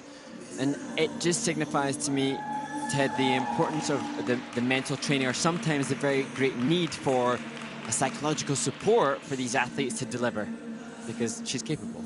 Yeah, no question. Here's the last attempt, nice in the air. Doesn't check out a little early enough, has to step out or hop out of that. It was okay, but this became problematic here. Miss pick, doesn't get up in the air and convert into rotation, so that combination is gone. And then takes a fall on the flying sit spin and decides, and she's okay to do that. She's lost all the points anyways and just waits for the music to catch up, or for her to catch up to the music, and then here in the step sequence. So things started to unravel throughout this program, and it's so difficult to put your emotion and passion into performance when so many technical errors were there, and certainly unexpected in some cases. Look at that beautiful upside down camel spin. That was really wonderful. You can see with that camel up feature, she's got such command. The triple loops was fully rotated. She's got the ability to do difficult triples with good rotation. So much there. But then being able to deliver, doing the visualization, doing the work with the mental training to be able to somehow deliver. But we don't know the ins and outs. It may be that Sabina hasn't been able to train as much as she would have liked. So hard to know the backstory, but we wish her all the very best and want her to know that she's capable of much more than what the score offered. And I think that's why you see, I think that's why you see the emotion, because she knows what she can do, and she knows what that was, you know, okay, you might make a mistake here or there, but that just sort of unraveled way more than probably has happened to her for quite a while. So this is, you know, really a moment of anguish, and put it in perspective, and she'll move forward and she'll learn from it and all that type of stuff. But at this moment, there's nothing that you can say. She knows it wasn't what she wanted, not what she trained for, and not a pleasant experience, but those are the experiences, as we often mention, that you probably learn most from. Yep. And this is where, when you're in the deepest depths of despair as a skater, you think, oh, how can I put myself through this again? This is when you hope that a skater can find it within themselves to be able to get ready and deliver what they're capable of and have a more positive reference for their competitive career. Well, 24.41 for Sabina Aliyeva from Azerbaijan. And that puts her currently into 16th place.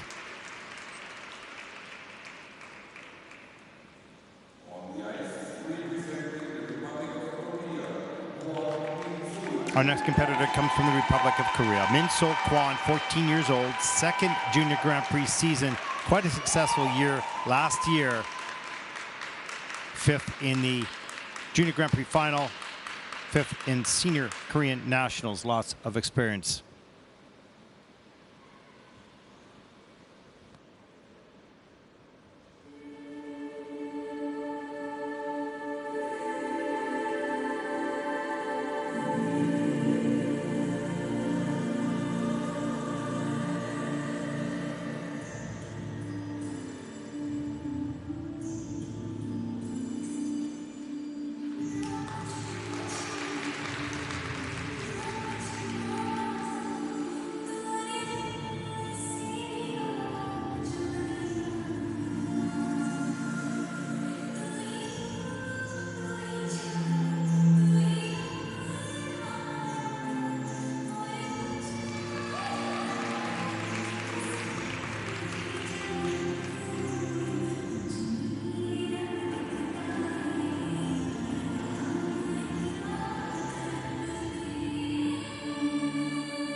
Oh, what a shame. Minso opponent from Korea, and she is so brilliantly expressive and now showcasing at just 14-year-olds variability and ability to demonstrate expression, totally different genres and styles, which makes me believe she could be an actress as well as an elite figure skater. Well, one of the things I love about this young woman is she kept that performance all the way to the end. You saw disappointment in her face after the last note, but not before that. As we take a look at some of the elements in the program, great speed coming down the ice in this triple Lutz, good distance, nice and straight in the air, soft knees, nice riding edge. And here is the problem. There's the triple flip, did not lift up very high, under-rotated on the landing, and takes the fall. Too far back on the heel. And continues on some beautiful moves and choreography, of course. You can just see the detail in all of this. Even the fingers, she had the ethnic finger stylization as well.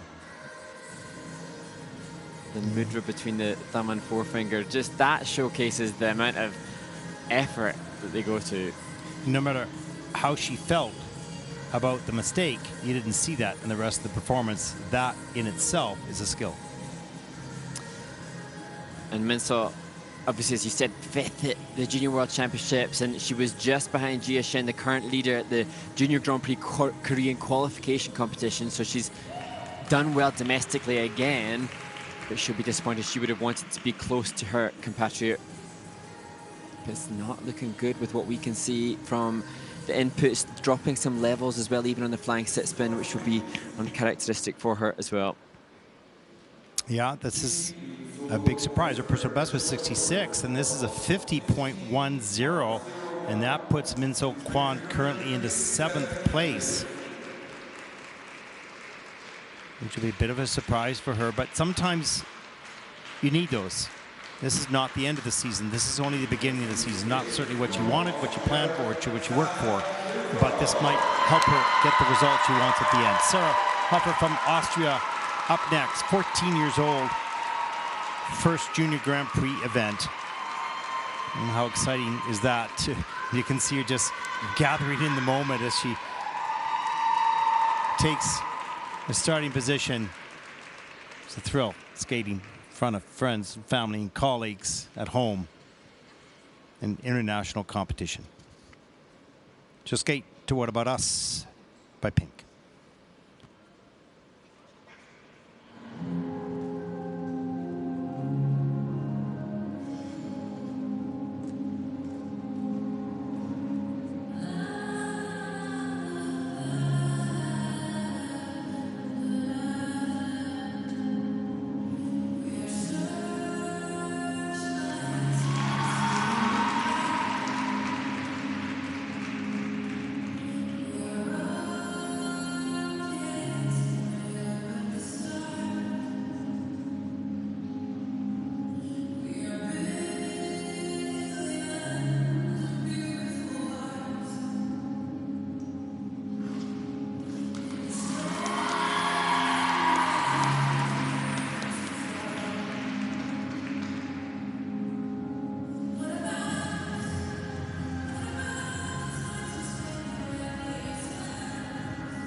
Sarah Hoffer from Austria. And Ted, Sarah posted a video recently of her and a highlight reel almost of her skating career from over 10 years ago with one of the skating aids. And attached to the video, she said that every day she loves it more. And I thought, what a gorgeous example of a skater who's just fallen in love with the sport, and hopefully that fall in the lotus won't deter her love for it today. Yeah, no question. Here, we take a look at some of the elements here. The double axel at the top of the program leaps way up there. That's under-rotated, but well, I've given that in the system. That's okay. And here is the Salchow into the double toe loop. And you can see she has really, as you mentioned, a love for the sport and enjoys being out there regardless. Here's the Lutz, and this just really did not get into rotation at all. In a tight rotation, pardon me. There's the layback spin on the side. Nice, straight back, beautiful. Grabs the blade, there's the hair cutter. Layback spin level 3 here, so missing just one of the features or not getting one of the features.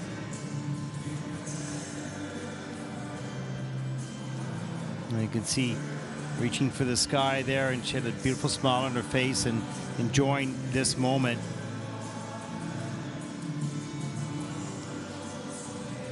And that back inside bracket, glad you caught that. As skaters have the choice for the content in their step sequence. Interesting, she chose a backward inside edge for the bracket turn. That to me is one of the more difficult ones to get clean. To be honest with you, it was just a lucky button push, but So I wanted. You read my mind. Thank you for giving me credit for it, but it's very kind of you. But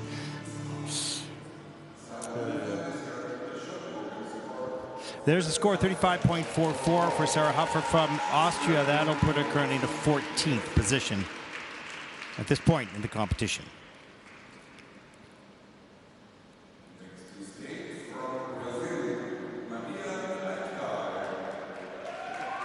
Our next competitor comes from Brazil, Maria Rakdal. 15 years old, second junior Grand Prix season, competing in both Riga and Enya last year. 26.04 personal best in the short program, looking to improve on that score right here. We'll skate to the theme from the Puss in Boots movie by Henry Jackman.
a shame just at the end of the program, and that a fate that we've seen for a few of the skaters, just a slight lack of concentration or perhaps the physical exhaustion towards the end just to make a mistake. But Nuria Ragda, a great ambassador for Brazilian skating, and good to see the Brazilian flag being proudly waved in the audience.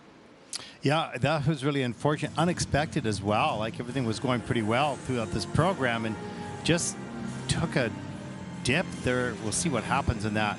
Here's a look at the opening triple Saka, gets free leg back, double toe loop. Managed to get through that combination.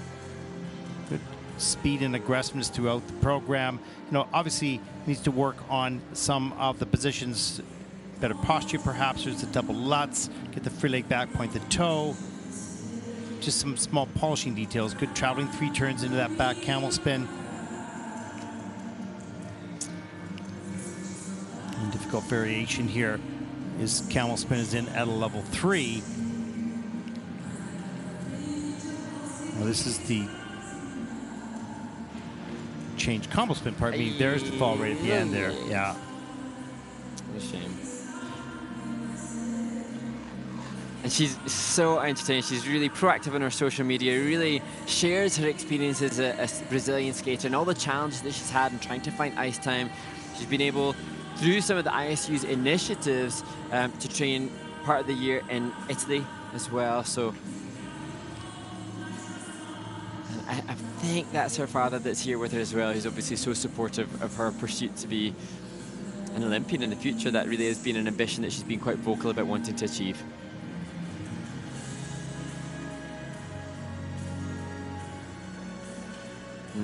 Improvements, Ted, from last year. The double axel much better now, fully rotated without doubt there. Yeah. So progress being shown. Yeah, no question, no question. But you can see her passion for the sport. She really was powering through that program, like not holding back at all. And you have to love that. You can see that passion now as she relives it, and obviously considering all the pros and cons of what's happened. And it's hard mid-season to make the changes, but certainly hopefully the feedback that she gets from the judges with regards to the skating skills will motivate her to not just focus on the triple salto or the elements, but try and increase that glide and length of flow as we saw from the likes of Jia Shin. So much work, you know, in detail, and that's where you need the hours of ice and the off-ice facilities and all of that. If you're pursuing a high-performance career, it's a job. It really is a job. A job of passion, perhaps. Here's the score. Short program, 27.76 for Maria, and that'll put her currently into 18th position.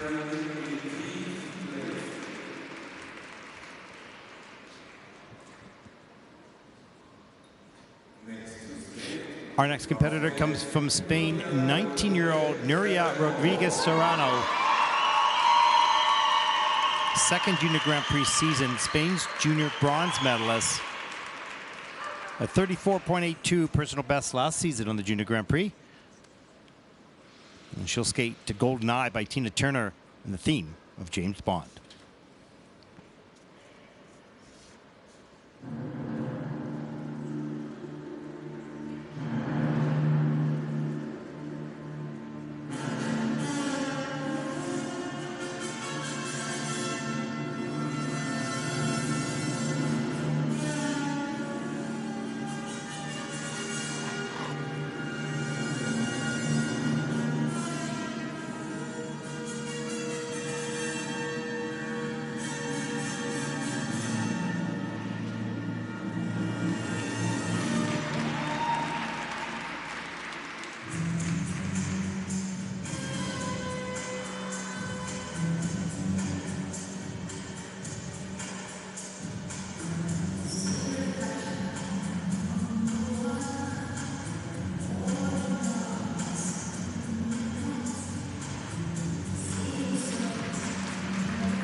That's the reaction, I think the best reaction to skate that we've seen all day so far, Ted. Great to see Nuria Rodriguez Serrano from Spain reacting to her performance. She's been so supportive of her teammates. She was here to watch the men's competitors. She's been cheating the ice dancers, and now she's taken to the ice and delivered. Oh, you could just see the pure joy of the performance. She wants to be out there and enjoy center stage on her own. Let's take a look at some of the elements. Nicely done. There's the triple toe loop. Good speed on the takeoff. Good traveling through the air into the double toe loop. That was a good combination. Here's the double axel. Rides off the end of the edge. Not a huge jump, but nice and smooth on both the takeoff and the landing. I loved how she was considered into this loose. She didn't look the easiest jumping element in the program, but she didn't look like she was going to take it for granted. Yeah. And here's some of the steps. I love the expression in some of these parts of the choreography. And particularly at the end of the program, you see that smile a little bit on the side of the knee and a little head move at the same time with the arms. Nice. Fine sit spin. Pretty nicely centered. That is in at a level. She really changed that. A lot of the skaters have the order of elements they have to submit are completely different, right? Look at that smile at the end. She's going, that was fun. It was fun for us to watch as well. And, you know, obviously we reference this competition. We want to see competition. We want to see who's going to be the greatest success. But to me, that's absolute success. A moment in her life, skating, showcasing your hard work and doing the best you can. And they look, maybe coach is exhausted. I'm sure nervous adrenaline coursing through his body as well. It's a real sincere smile. I mean, that's not, you know, she's not smiling just to look nice. She's enjoying the moment. I love that. Interesting. A young woman who lists her hobbies is one of them visiting her grandparents. So obviously very wholesome young women. Oh, yeah, isn't it? Just won my heart. That was beautiful. Yeah.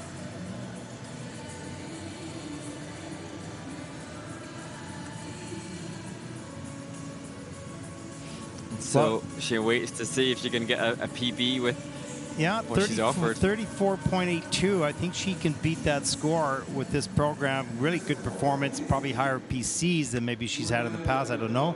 Here it is, 37.86. That is a PB score. That'll put Nuria Rodriguez Serrano of Spain currently in the 13th place.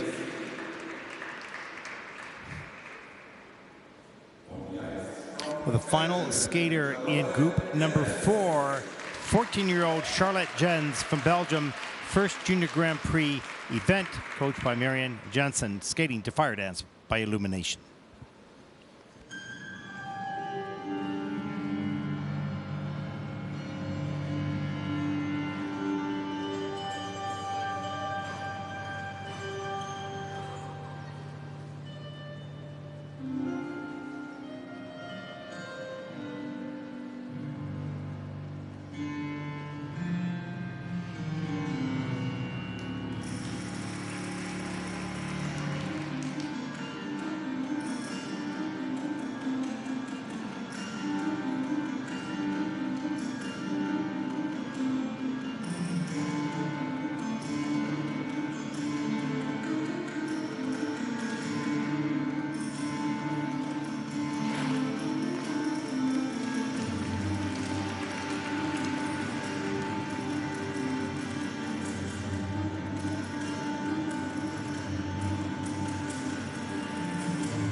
Charlotte Yennes from Belgium. She's 5 times won Flemish titles here, competing, closing this, the 4th warm-up group in the women's short program.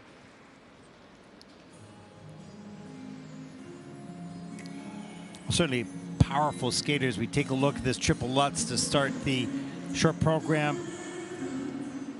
Good height, a little loose in the air. That's under rotator, downgraded actually in the judging system, so needs to tighten up, straight and strong. Always the goal when you leave the ice. We'll take a look again at this Lutz. Watch how loose the legs are in the air, and he's landing forward. So that's the downgrade. Here's a look at the jump combination here, the triple Salchow, and into a double toe loop. And manages to get that element done right into the camel spin. Nice camel position, change of edge, beautiful body line. And this is change combination spin level 4, so all 4 features required to get the higher score with a plus, just a plus 0.05, so 3.55 for that one spin. And the double axel a little bit later in the program. And, you know, just too far forward, has to step out. There's the flying sit spin right at the end, and that is in at a level 3.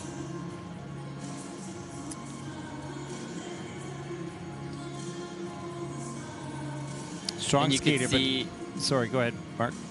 I was just going to say on the reaction when you watch Charlotte on the slow-mo that you offered us there, Ted, on the Lutz, you could see her almost looking at the tracing on the ice, and she will know that, I'm sure she'll have felt it, that perhaps causes her to look down, and she'll know, as the skaters do, that the downgrades are still something that she's suffering with, and the cost of that on her score. But the smile there suggests she's happy to be here. She'll learn from it. She knows what just a tighter rotation position is going to help her a lot. 34.48 for Charlotte Jens from Belgium. That'll put her currently in 16th position. And that's the final skater in group number 4. There are still 2 groups to come, as we're going to take a look at the standings so far in this event. Day 1 coverage, final event of the day. Jia Shin from Korea still in first with a good 70.38. Haruna Murakami of Japan, 62.66 in second place. And Stefania Gladki from France in third with 59.32 as we take a look at the rest of the field. Mark, as we go to the final ice resurfacing of the day, what do you have on our menu for the videos? Well, a great chance to check back in with what you enlightened us with last week, Ted, with the chat with Suwana, and I talk about the sustainability of the work that they're doing in the Bangkok rink there, and that's an initiative that the ISU is really keen to promote as well. Yeah, you'll see a lot of the detail of what they went through to make that rink the way they did. It's pretty spectacular. I hope you enjoyed this information. We'll be back right after this.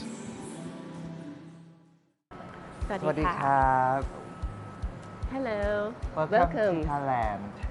This is our event, first time in Southeast Asia. This is the first time that it is the green event. Yes. And then we are very proud that it is hosted in Thailand. ISU Junior Grand Prix, Bangkok. Let's come with me.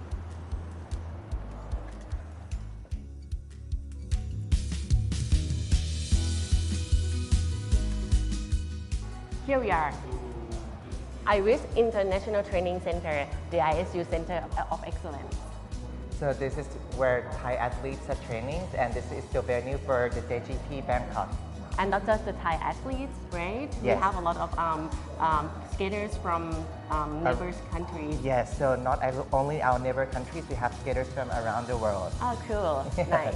Let's check it out. I will take you to see what is so special about this place. And every event held at this center is carbon neutral event.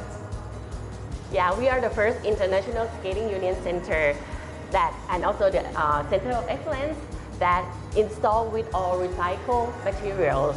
And also we do the waste reductions and lower the greenhouse gas emissions as well. Yes. So shall we show them around? Let's go inside and see what's happening inside. As you can see here, the rubber floor, all rubber floor made from car tile or upcycled products. from car tile and also the insulated cables. together with the plastic bottles. Everything will come into like process systems and then turn into this rubber floor. And this is very supportive for skaters because when they jump, it's bouncy and support the knees. Yeah, it's actually it's quite good, right? We love it. We heard lots of good feedbacks. Yeah, and the furniture here, as you can see, all these tables and chairs, they are made from plastic bottle like this. So we save quite a lot of trash here in this center. Yeah. So here, guys, this is made from discarded wood that from the manufacturers that they don't use anymore. So we turn them into the seatings for the skaters, and also we have them there for the kiss and cry. So the skater can come here and do photos, make it like a souvenir, photos for the event. Yeah, and that I will show you the recycle point, right? Yes. But which actually really good because all the skaters they really know how to put the trash in. Yes. But most of them they don't use the plastic bottle anymore. They have their own bottles. Yeah. Yeah. Okay, let's go. So this is not just recycled trash, but it's actually upcycled trash. Maybe the first in the world that have it. So here, as you can see, like the skater can drop the plastic bottle here, and this will be turned into clothes for athletes, also shoes and bags, and all the wearable products for them to use. Yeah, the kids they know and they love to because the more they save the bottle, they will see the company will come and pick it up all the bottles, and they will upcycling into t-shirts as the one that you wear as well, and also the like stuff. This. Yeah. This is made from plastic bottles. Yeah, and also the team jackets, right? Yes. Also made from plastic bottle as well. Here we are. Yeah. Kiss and cry, and some things. Can you say something about like what is so special about this kiss and cry? So as mentioned before, we use this discarded wood from the factories that nobody's using anymore, and also it's instead of using like 100% like vinyl or plastics, we just use the cardboard that are manufactured with recycled products. So this is like very special. I think it's one of the first time that we ever used this product in Thailand. Yeah, that's right. So it's nice and easy. Once the competition's done, they just put it and then recycle it very easily. Yeah. Oh, look at this. I am quite proudly present, right? When I saw this, I was like, oh, this is amazing. The medal for this event, it's made from the PET bottle. PET bottle caps. Bottle caps. 24 bottle caps per one medals. 24. So we use how many? We save quite a lot of trash, right? Yes. I think 4 kilos altogether for this event. Just the medal itself. Just the medal. So we save 4 kilos. Yeah, 4 kilos of waste. Yeah. Also, this podium, something really special that I really like because it feels like wood, right? Mm-hmm. But actually, these podiums made from all those UHT bottle box, right? And sachet of coffee sachets and tea bags, all those things, and together, it's become this podium. So this podium is really special too. Yeah. And if you come closer, like it looks very nice. You can see the details of like, the UHT boxes, and the color itself looks very nice too. Everywhere we try to have the recycled trash and also the normal. Also here the benches. So as you can see, the furniture up there, when we walk past, it's made from the same material here. And you see here, the furniture is upcycled. So this is made from plastic bottles, and also the post-industrial waste. Yeah.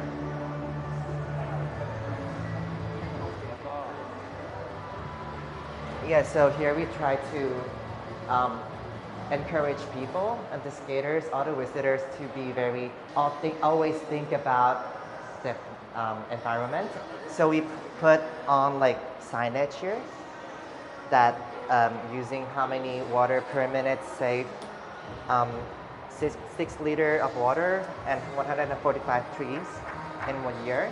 So if we all work together here, we do make a change for the world. Yes, and also, sorry, this will not look quite nice, but yeah, here. Also with the tissue papers, the same thing. So the 78 tissue papers is equivalent to planting 1 tree. So this, we trying to encourage people to read and know and how to do small actions that can really save the world. So after you have seen all of the furnitures and the rubber floor and what we have done, so this is actually like the summary. We use upcycled furniture that made from rubber wood, use plastic, and we reduce the landfill waste of 9,600 kilograms. And we lower the greenhouse gas emissions by 514 kilograms carbon dioxide equivalent, and equal to 54 trees that we are planting, right? Yes.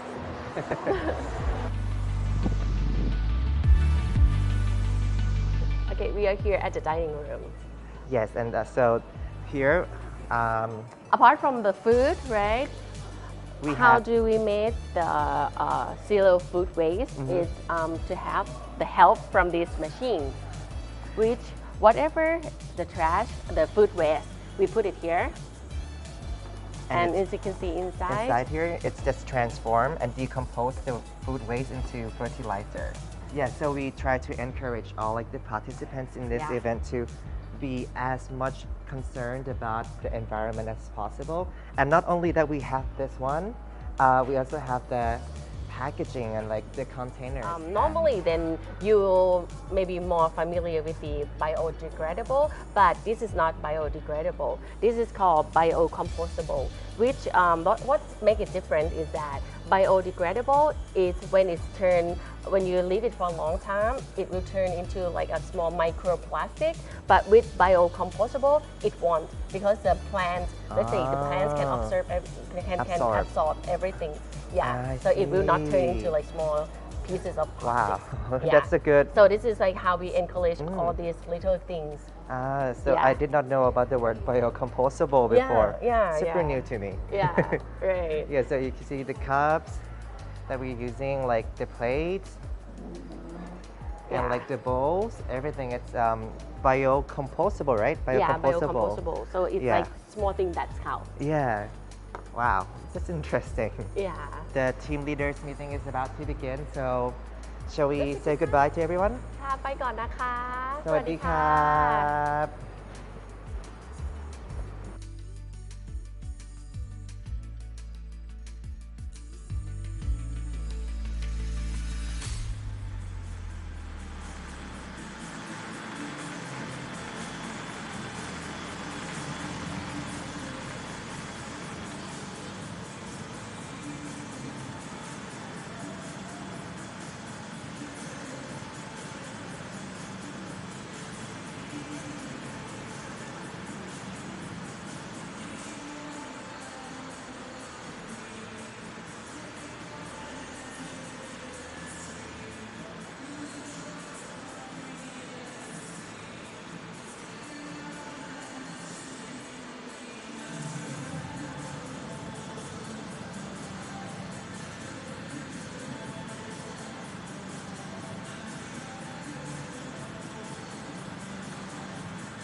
Welcome back, everyone, to Linz, Austria, group number 5 in the junior women's short program, the final 2 groups of day 1 competition here in the Junior Grand Prix week 2. Mark Hanratty joining us from his studio in Nottingham. Mark? You make it sound so glamorous. I know, it's a garage. Well, it's very a functional. It is a garage with weights there for you to pump up. You know, Yeah. I get it. I'm getting a system set up. Maybe if I'm lucky enough to be invited again, I'll keep developing the studio into something that I can invite you over to. We just got to learn to stream your dancing on ice so that we get to see you skating with all the stars and the celebrities and all that stuff. I got to see some videos last year. That was pretty cool. Yeah, I'm very lucky that at my advancing years, I'm still getting the chance to perform and skate. So hopefully that's something that, you know, these athletes will do. Hopefully, you know, many of them will go on and be able to perhaps show skate or coach and be rinkside and continue to, you know, share the sport that we love. I love the way you say my advanced years. I know. As soon as I said it, I thought, what am I doing? I'm just laying my own grave for you to take offense. Advanced years? I don't know what you call me at that point. Somebody online called me grandpa, for God's sake. So it's like, oh, you know, no. Yeah. Oh, well. Well, you know, I think of, is it Richard Dwyer, the American Oh, God, I skated with him in the show. I skated with him in the show. Oh, really? I actually drove his Porsche. Axel. I drove his Porsche from L.A. to San Francisco. Yeah, that was pretty cool. Yeah. Racing along the highway there. It was neat. Yeah. I think Great he guy. has probably the longest lasting professional skating career. So if any of these guys can still be doing an axle when they're in their 80s, then good on them. He was amazing. Richard, and very, very, very nice guy. A lot of history in all these years, I can tell you that, Mark. And don't be saying wisdom. Do not be saying your advanced years around me, please. I think it's an improvement from last week. I think I said something even worse regarding my age. So maybe by next week I'll learn not to reference any age. It's okay. We're allowed to make fun of ourselves. Me of you and you of me and me of me and you of you. It's fine, but that's it. Well, maybe don't say that. Maybe I'll revert now to some. No, I can't even go there. Yeah. Okay. I'm not sure where you're going to go with that one. But okay. We're getting a little giddy here after hour number 9. But it's been a great day. We've seen some really good skating. We've seen some innovative moves and some bright future stars, I would say.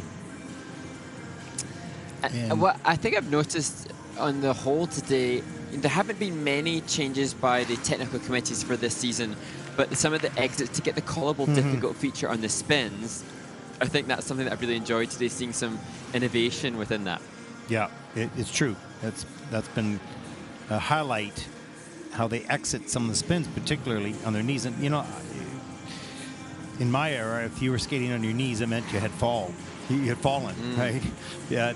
Now they use those sliding moves, and it depends on the quality of the ice. Right now, sliding moves would not be a problem, but you know, if the skating lasts after 11 skaters ahead of you, that ice is pretty rough, and it's a little harder to slide. Yep. And it's interesting how, you know, the sport goes through phases and fashions, and you can certainly see the influence of the choreographic side from the ice dance discipline making its way into, because so often the choreographers can be from different disciplines, and you can see that influence paving the way into the single skating as well. Yeah. Now, tomorrow for the viewers around the world, 11:45 local time here in Linz, the rhythm dance will take to the ice. Remember, that's the 80s themes. We unfortunately did have an injury yesterday, and the team from Cyprus will have to withdraw, and it was quite a serious injury. We'll talk a little bit more about, get a little bit more information on that for you tomorrow. And then we'll have the pairs free program and the women's free as well. So we'll have 2 medal presentations tomorrow. It's a long day. We'll start at 11:45. We'll finish at 22:05 here local time. So get your rest tonight there, Mark. Yeah, well, I mean, it's a funny one, isn't it? Because we are, in terms of physical movement and activity, we sit and watch and enjoy.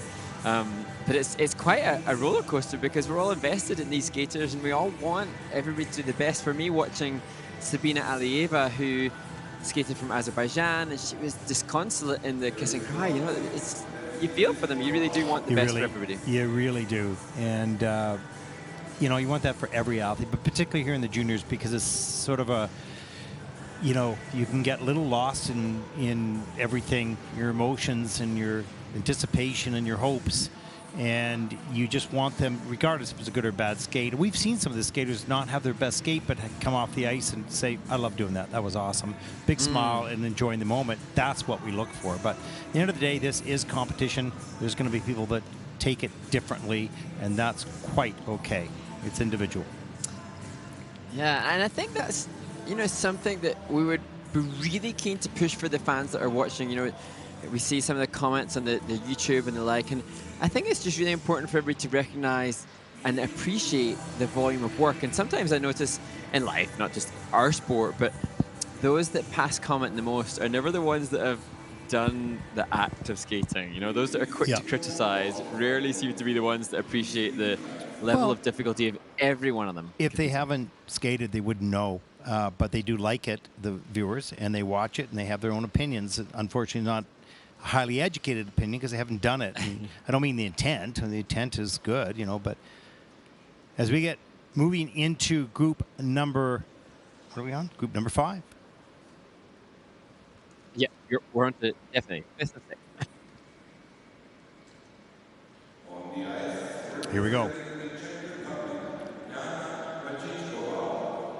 Jana Horšíková from the Czech Republic, 14 years old, first Junior Grand Prix event, as so many of these athletes are entering the Junior Grand Prix first season, first event, and all the nerves that come with it. She'll skate to Caddyman by Christina Aguilera.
Well, what a vivacious bundle of energy Jana Horšíková is. I was wondering what you're going to say because I was thinking the same thing. But my gosh, the energy throughout that program and kept the character just charming. Really wonderfully done.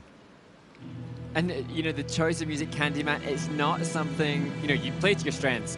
And she and her coach and the team definitely picked something that suited her characteristically. Perfect. Yeah, absolutely. As we take a look at good speed coming down the ice for the sluts. Hands above the head, little bit forward, but gets out of that without taking the fall. Nice in the air. Good takeoff as well. Just a little bit rough on the landing. Lose a little GOE score there. And so you see some of the steps in here and coming into the triple Salchow. A little bit more triple toe loop, pardon me. A little bit more cautious. Double toe loop gets it done nice and clean. Want to carry a little bit more aggressiveness and speed through that. The double axle here. Nice. Nice air. Yeah, beautiful position in the air. Flying sit spin, side position, difficult feature. Right centered, 8 revolutions, change of position. This is in at a level 4. Oh, here's some of the good steps. Depth of edge there. Yeah. On the rocker. Just love the commitment to every detail, every arm movement, hand, wrist. And it's interesting too because of Jana's birthday, she's got a good birthday in some regards. She's just after that cutoff date, the 1st of July, so she turned 14 on the 9th of that month. So we will see Jana now. She works through the combination spin there, the feature. We will see her on the junior circuit for multiple seasons, and this is a great starting point. Upbeat, happy, jolly, great energy. How many different nuances and energies will we see? Because I imagine this is a youngster who could perform wonderfully to anything. Yeah, I'm looking forward to seeing her in the future. 49.63. She looks thrilled with that score. And double fist bump. Isn't that brilliant? That puts her currently into 8th place. Love moments like that. That's awesome.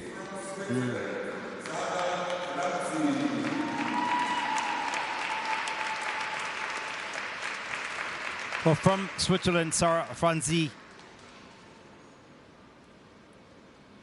17 years old.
Cara, Franzi from Switzerland.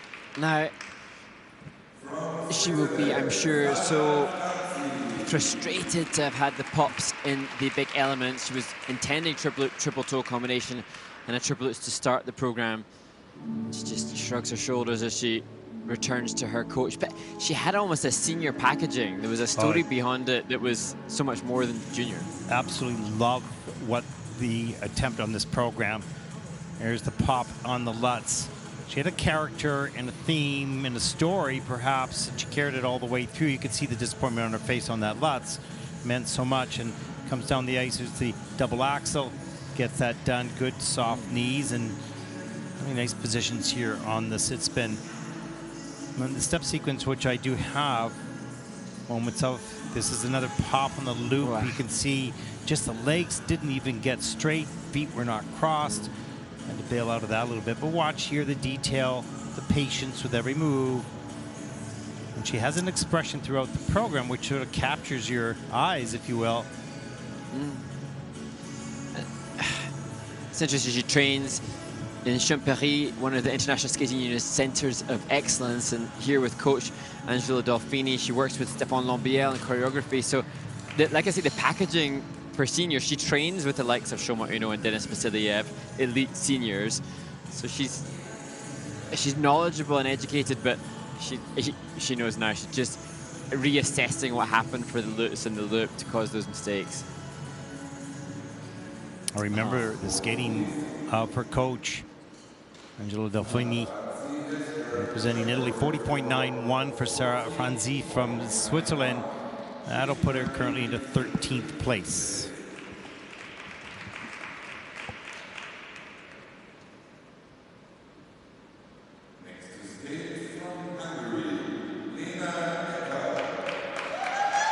And there is Zeyna Ecker, 14 years old.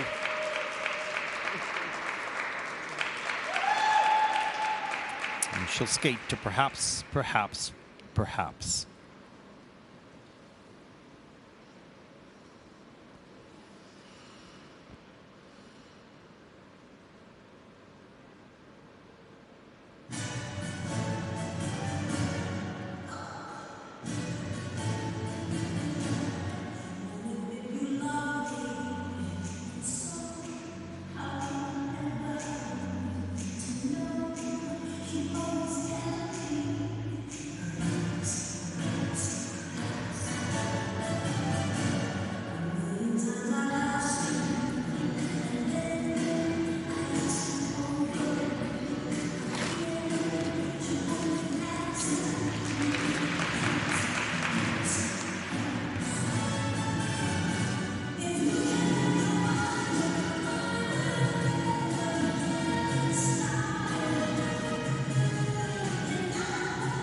Well, amazing range of flexibility and movement as Lena Ecker from Hungary dispels any potential nerves of competing in her first Junior Grand Prix, looking utterly at home and comfortable in front of the audience. Well, you can see the jumps worked for her tonight, no question. They might be a little susceptible, but she pulled them off and gave her great energy and performance, and that was just the dream debut, if you will, for this young skater.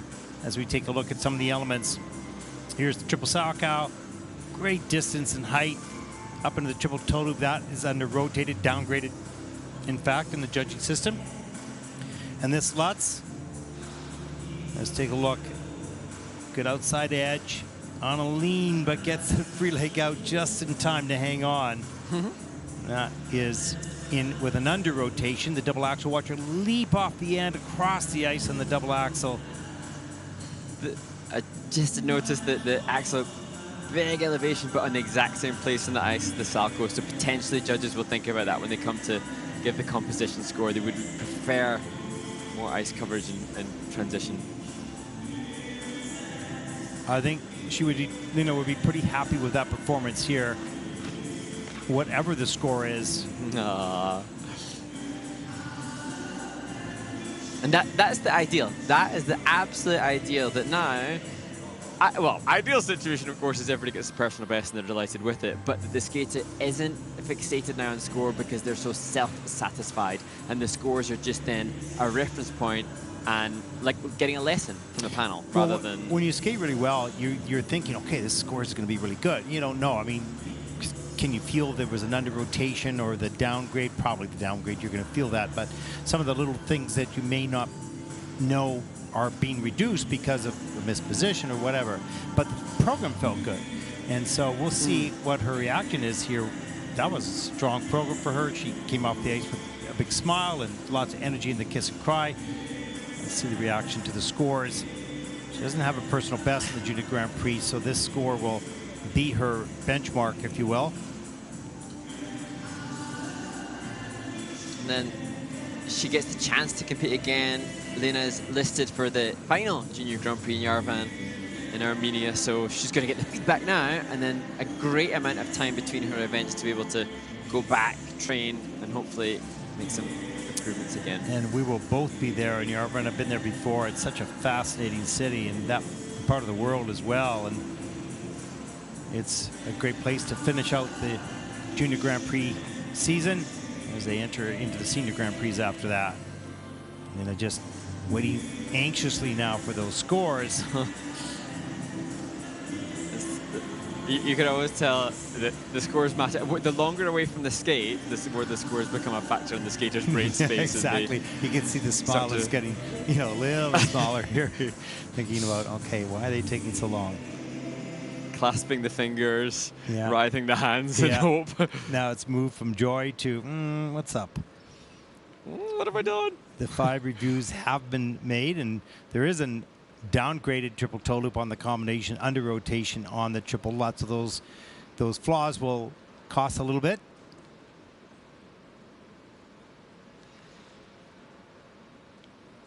But this is quite long compared to the timing of the other skaters, so there might be something that, not in a scoring perspective, but there might be a bit of a glitch technically. Interesting stat, Ted. Lena met the Hungarian president, Katalin Novak, on the 20th of August. So she's obviously being recognized by all the deities as a star of the future for Hungary. Excellent. And you have a new king there. Are you going to get introduced to the king? I'm not sure. I'm suitably important. That would be nice. I wouldn't say no to that. I wonder what I can do to that. I don't think the royalty will be members of the Dancing on Ice celebrity lineup for next season. Well, who knows? Who knows? Hey, royal family member in the show. Boy, that show would have big ratings. Or probably already does. But I mean, king ratings. The insurance to insure a royal member. That's true. The insurance would be huge. Yeah. How many weeks is that show for you? So we do, it'll be 9 weeks of show, so, but it's that's the live show, so prior to that the celebrities have 2 to 3 months of training time before. So it's really amazing to see what people can achieve under duress and stress, and that's a bit like what we've talked about with these skaters now. The experience of competing on this stage pushes them to achieve much more than they might if they didn't. Here's the score, 43.45, which is okay. Well, that's not too bad. I think she was worried that the score would be lower than that. That's 12th place for Lena Egger of Hungary. Lots of energy.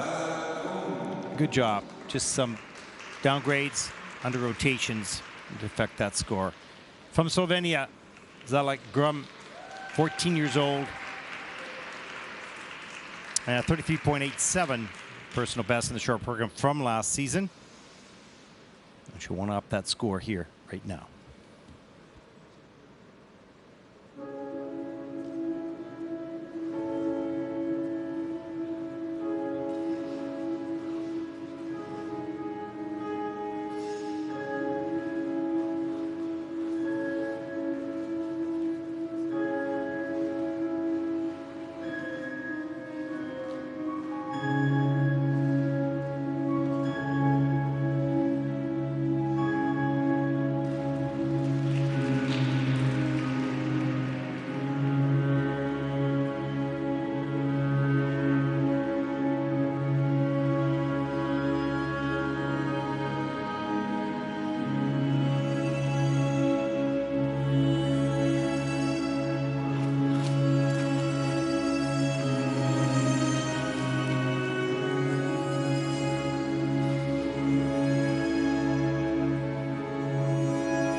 Some good emotional commitment and conviction to the presentation of the program for Jala Grum from Slovenia. Just unfortunate the 14-year-old had that fall on the triple sal. Yeah, it's one of those pieces of music that will build. It's sort of an undertone to it a little bit, and skating clean and being able to carry that character all the way through is so important. When there's a mistake, it breaks the presentation. Here's a double axel. Good lift off the end of the edge. Nice soft knees and beautiful turned out landing position. And here is the Lutz, or there it is, and just turns into a double Lutz, which in fact was the plan, so that's okay, that's good. Here's the triple sal. Got a big lean there, under rotated. Doesn't have body weight right on top of the landing foot, so it has to take the fall on that.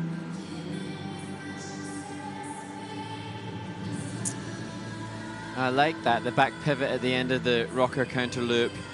And again, another chance to see the quality of the step movement within the step sequence, the twizzle there for the rotation as well. So traveling 3 turns into the final spin, the change combination spin in the level 3 with a V, and loss of balance and center there. Change over into the back spin.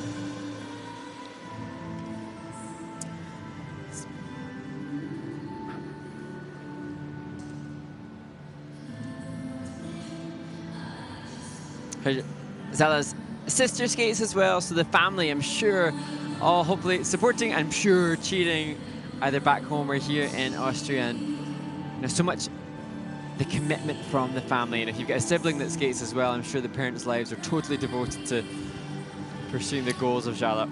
I often think about what mom and dad must feel like, and sisters and brothers feel like back home, watching their children skate or their siblings skate, probably around the kitchen or on the big TV, you know, away in a different country and representing their country, watching with great pride, but also great nerves as well. And the parents just go through agony to watch their kids skate because you just want them to be happy, and so much rides on perhaps just one jump. Who knows? Let's take a look at the scores.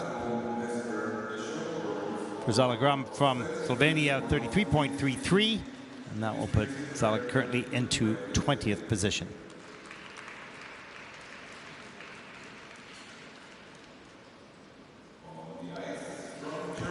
Our next competitor comes from Germany, 16-year-old Julia Grabowski. Second Junior Grand Prix season, 4th at Senior German Nationals. 47.64 personal best on the Junior Grand Prix from last season.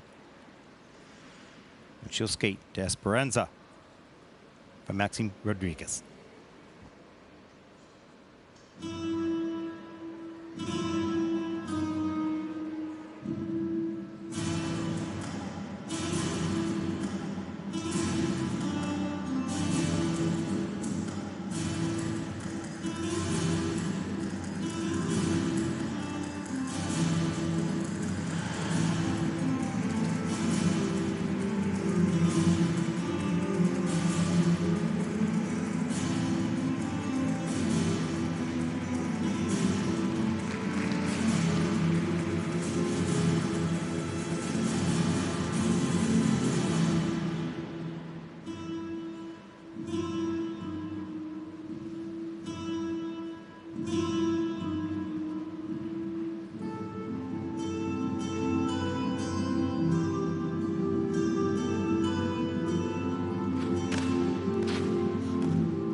Julia Grabowski from Germany, and to be said, one of the most musical, some real musicality throughout the program, and it's not easy for the skaters when they're so fixated and focused on the likes of the triple oops to maintain that musical awareness, but I thought Julia did a good job. Yeah, also there was a beautiful spin. Hopefully I got that a little bit in the halfway through the program. Just fantastic position and speed. We'll take a look at that. Hopefully, here's the Lutz, and really kind of a mispick. Put the pick in too early. It slipped. Didn't get the height. Didn't get all the way around. Has to take the fall. You want that pick to go in on the way up and just pop you up even higher. As we take a look at good speed coming to the triple toe loop, nice and straight and tight in the air, up into the double toe loop. Good combination there. And this spin, I did get the first part of it. Was just perfectly centered, wonderful flexibility and strength. And the double axel a little bit later in the program, off the end of the edge, and had to really make an adjustment on the landing to pull it out, and she did. She salvaged that well. Yeah, she did. Great save. You have to learn how to save some elements that are off balance or off kilter, if you will, in the air, and you get a sense for it, and you instinctively pull it out. It's such a valuable skill. That kind of experience that perhaps last year Julia accumulated by competing on the Junior Grand Prix before already. So she placed 35th in Enya, the final Junior Grand Prix of last year, looking for better here. Well, 43.93 for Julia Grabowski of Germany, and that will put her currently into 12th place. Looks okay with that result, those scores. Our next competitor comes from Great Britain there, Mark. Alexa Severin just found out 4 days ago that she was going to actually compete here in the Junior Grand Prix. 15 years old, second Junior Grand Prix season, national junior champion, skating to Strange Birds.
Britain's Alexa Severn completes her short program, and her coach Tamara had expressed that the objective this year was to showcase more maturity, and that to me very evident as she's greeted with a big hug and a smile.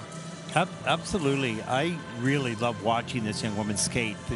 It's a passionate skater. She's connected to the music. I don't know, just get engaged with this performer and performance. You know, it's a sport as well, of course, and you have to have these technical elements. It's just the double lutz. It was the plan. But overall, from a performance perspective, some high-quality choreography and connection with the music. There's the flying sit spin, not terribly high. A little jump in the middle, keeps the center. And this is in at just a level 2, so missing 2 features off that flying sit spin. A Wally there. Sorry, go ahead, Mark. She doesn't like the axle. I know she's not a fan of double axle, and I think it might be a little short in rotation, but she did well. You know, as we talked about, just found out so recently that she would be competing here. So that another factor to contend with, you know, emotionally and mentally in the preparation. When you assume that you've got more time to prepare yourself, it's another factor to deal with, and she's dealt with it. I think she did very well. I mean, considering just coming in here, seemed to enjoy the performance a little bit more, perhaps, because the, you know, the build-up wasn't there. Just, well, yeah, gonna go skate.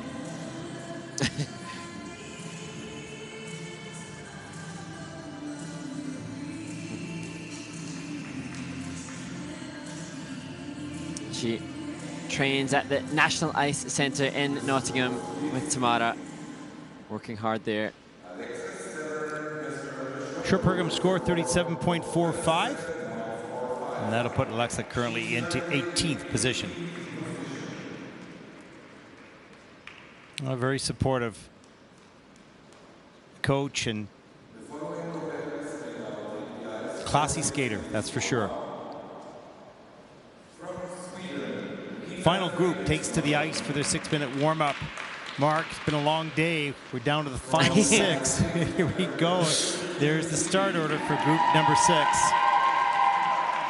And now, you know, for these women, we've had, you know, a long and exciting day of skating, but for these women, they've had the other factor to consider, that it's not often that I'm sure many of these skaters would be taken to the ice to compete at 8:30 in an evening. It's not something that most skaters get the chance to rehearse for, so another just extra twist in the plot for these skaters to try and deliver their personal bests. When you said half past 8, I actually had to look at my watch to see, because it feels like about 10 o'clock at night. I said, really? It's only 8:30. Wow. Okay. Well, it's just 6 more skaters to go.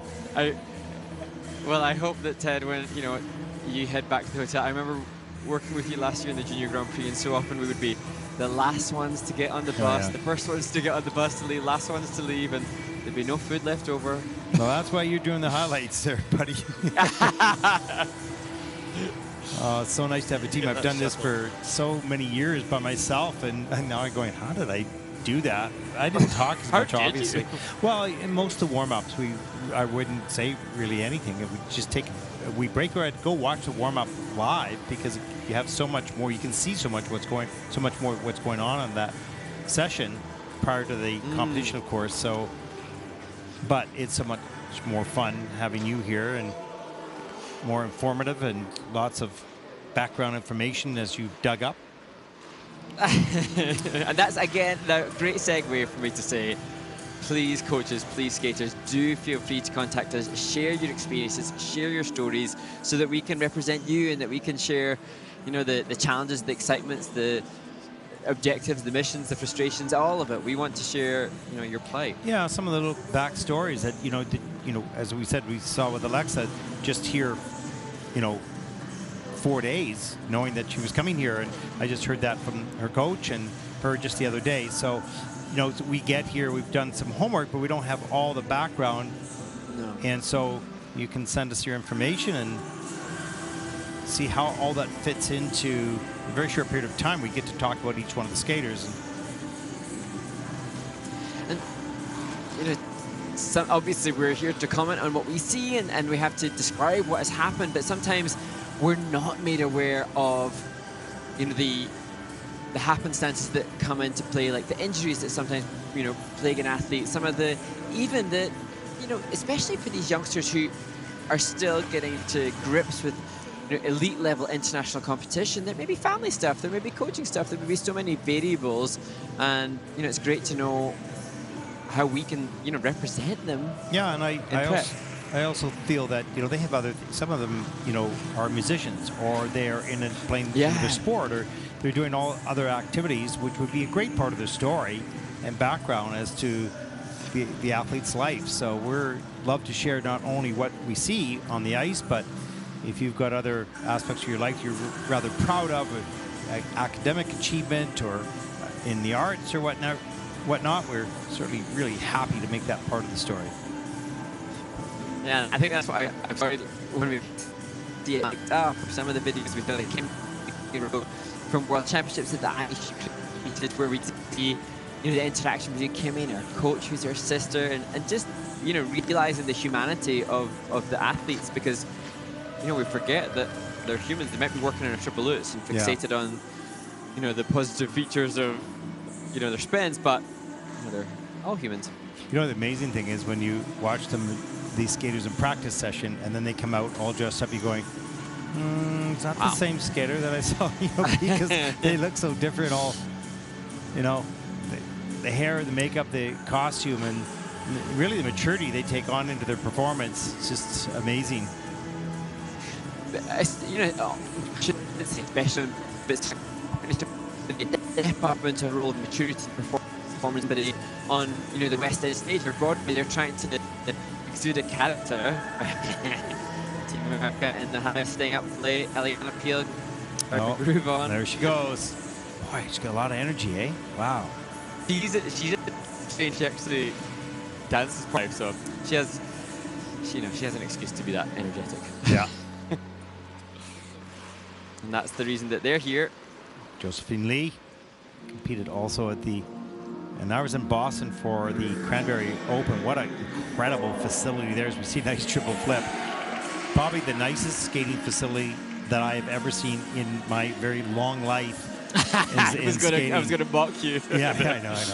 And it's just unbelievable. We took a tour of it, and there was not one detail that was not thought of in that facility. There are 3 arenas, and 2 of them dedicated to figure skating only, but one of them is a real presentation arena.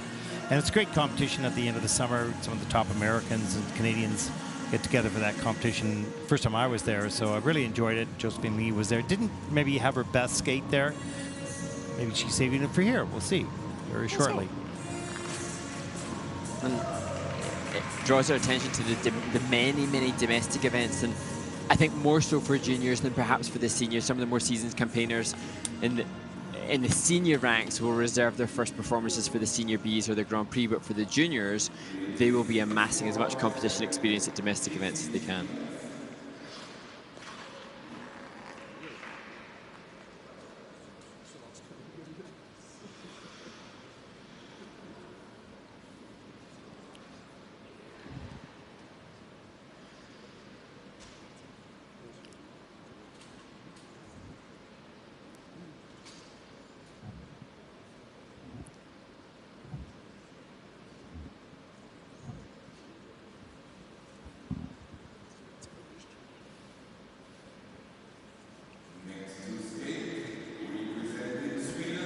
Well, our first competitor in this group from Sweden, Nina Fredriksson, 16 years old, worked by Cecilia Wilberg.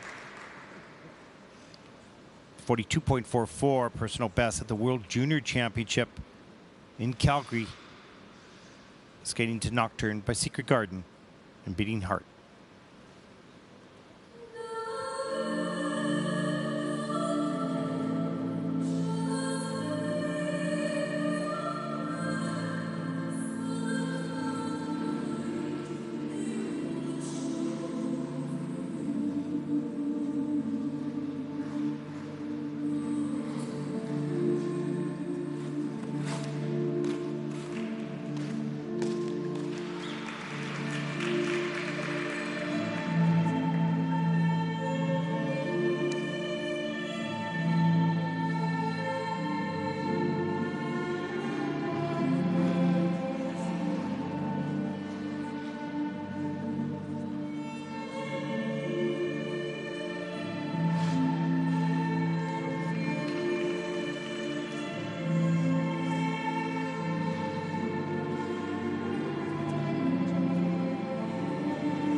contemporary and unique music choreography style for Nina Fredriksson from Sweden. Some of her own personality, choosing something not conventional to see. Just unfortunate that she had that single loop just popping into a no-value element for the Swedish 16-year-old. Some interesting choreography, nicely delivered in the program. I love that music from Secret Garden. It's just beautiful. It's haunting. There's a look at the triple flip. Nicely done. Gets a free leg back. Tries for the triple toe loop. Actually gets around it on the quarter, actually. And here is the pop on the triple lutz. That was costly. And the double axel carrying that over rotation a little bit into some 3 turns into the camel spin, which comes in level 3. Those 2 features right there.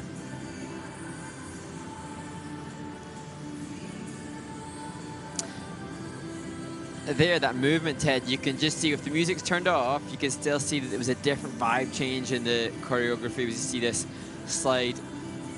And that's ideal, that the music would be turned off and that we can still gauge the kind of energy and musical commitment that they've got. That's Cecilia Welberg, who she herself is a commentator for Eurosport for figure skating. Done such a wonderful job with so many of the Swedish skaters. I've announced her name so many times over the years in the Junior Grand Prix because she consistently delivers and works really so well with these young skaters. And so often she's done that from real grassroots beginner level, and I think that's so admirable when a coach it's huge takes from beginner to this. Yeah, it grounds you, number one, and number two, it helps you shape these young skaters so that when they do get you in a more competitive, you know, you've done a lot of the groundwork already. The basics are there. So, you know, those sort of elite coaches, if you will, that are working with high-level skaters, those who spend the time and the effort to still work with those, you know, learn to skate programs and be able to identify talent and develop talent, so critical to the future. And I certainly salute them for the work that they do both at the starting level and the high level. 41.76 for Nina, and that'll put her currently into 15th place.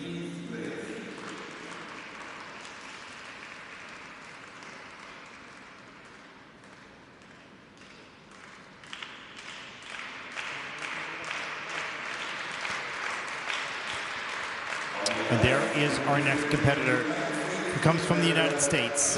15-year-old Josephine Lee, second Junior Grand Prix season, 19th at the Junior World Championships, but 5th in U.S. Senior Nationals. A great accomplishment that was. Bit of an up and down season here and there, but has so much ability on display right now. 61.72 personal best, skating I Love Paris.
Things started well with the triple-triple.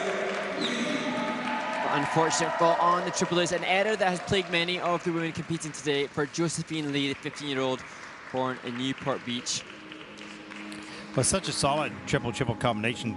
Got really good height on that, but not on the Lutz. We'll take a look at some of those elements in just a moment.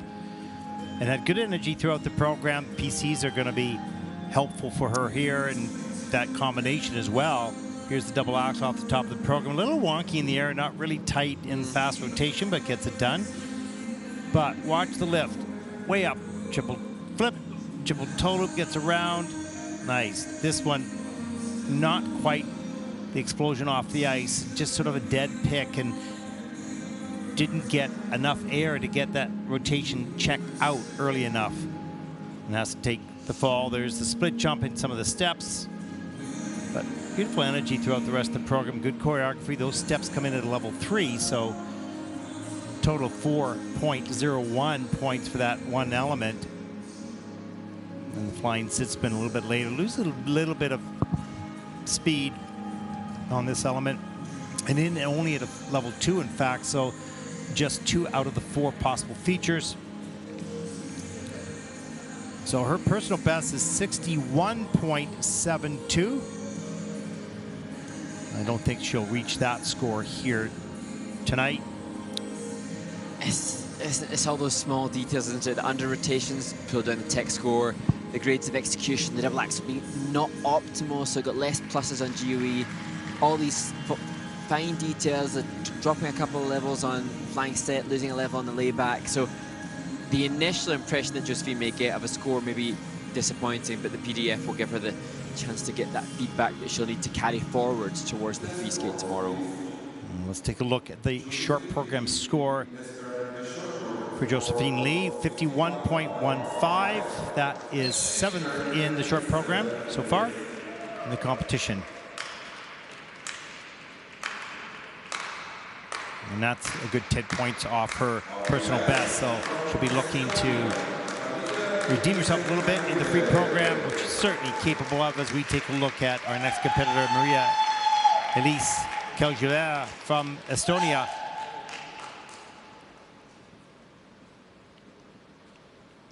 And she's going to skate her short program, 58.42 personal best. She's going to skate this to the beautiful music from Summer 42.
Disappointment for Maria Elise Callever, but despite the mistakes, the knee action, the glide that she has is superb. I have to tell you, in the practice session, I was completely mesmerized by this young woman.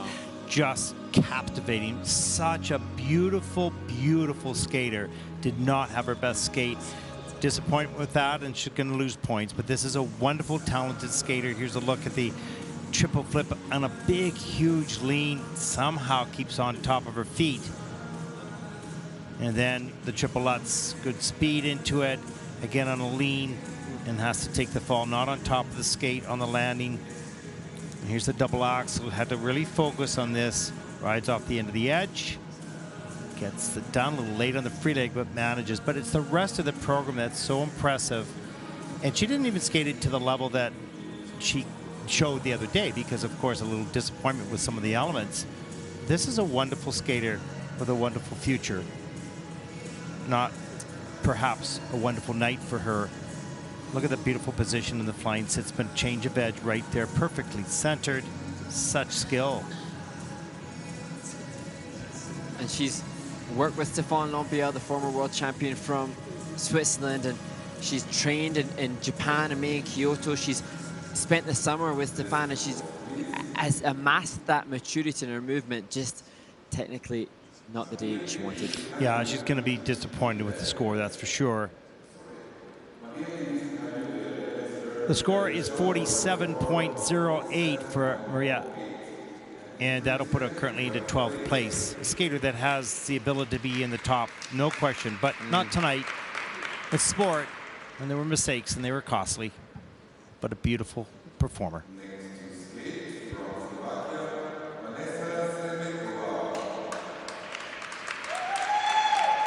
Vanessa Selmakova from Slovakia, 16 years old. Second Junior Grand Prix season, 28th at the Junior World Championships, national bronze medalist, 48.59 personal best. Skating to golden hour, instrumental.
Vanessa Samakova from Slovakia, perhaps inspired by Adam Hagara, who leads the men's field after the men's short program earlier today, skating to the such popular track Golden Hour with a costume that looks like it's been heavily influenced by the music choice as well.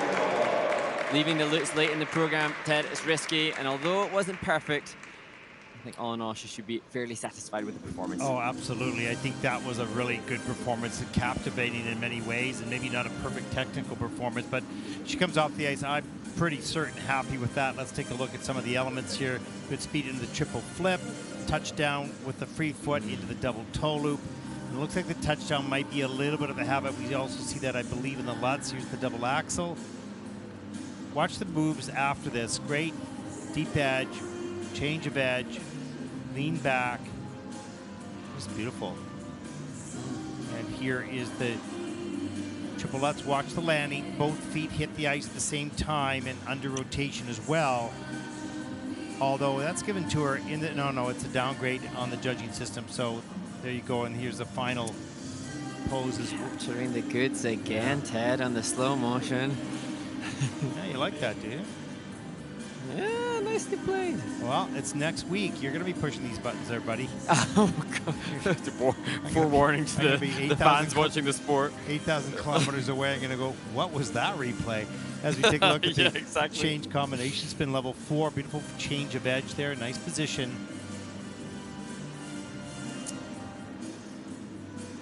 Sort of a back layback, not easy. Yeah, reminiscent of something so popular by Michelle Kwan, throwback to the 90s when spin features were different. Nice to see it performed. I thought you were too young to remember that era. Still a skating geek in me knows. Okay. I've done my YouTubing. Oh, what a lovely performance by Vanessa. Let's take a look at the short program scores. 39.78. Now is that downgrade in the under rotations. That was costly. The overall performance was nice, but from a sport perspective, too many errors, reducing the score, of course. Be a little bit disappointed with that score.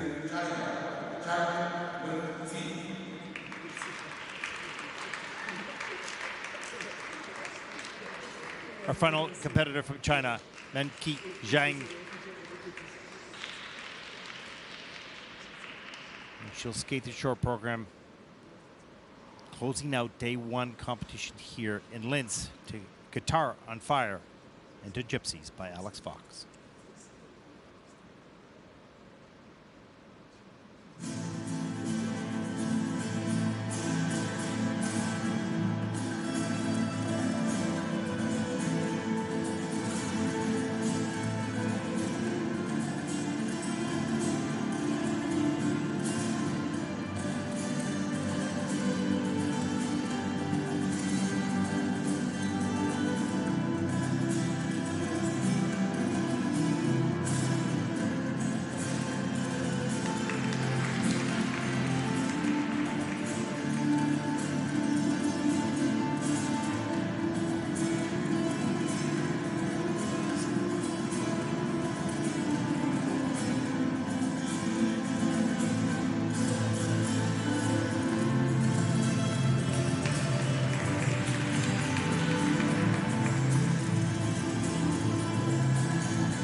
Yes, to finish the women's short program, passionate flamenco and a joyful reaction from Mengzi Zhang from China. Yeah, that was great. This young group of Chinese skaters are bringing some energy and positivity to their performances, and it's nice to see a sort of a new generation coming up. See how it all unfolds over, the next 4 years here in juniors, and then moving into seniors as well. I'm sure they have many more to come throughout the Junior Grand Prix Series. As we take a look at the triplets, and some nice steps right after, and the triplets was on the quarter in the judging system. There's the triple sow cow up into the double toe loop, nice and clean. The flying sit spin. All 4 features, the entrance and that jump in there, the change of position, and the double axel. And that was nice. And you can see the joy in her face as she skated. Every element got successful. And joy just came out in the performance. Sequence. Yeah. Yeah, I think by the step sequence she was really committed. And I think what's really quite interesting and exciting to see is that we've obviously acknowledged the fact that there's a group of young, talented Chinese women on the Junior Grand Prix. We've seen that already in the first 2 weeks, but Mengzi Zhang, she is from a different location again. So it's not just one venue that's creating these, future stars. Lots of different arenas in China producing, and that's, really encouraging for the future. Here's the score, 48.59. That'll put Mengzi Zhang from China currently into 10th place.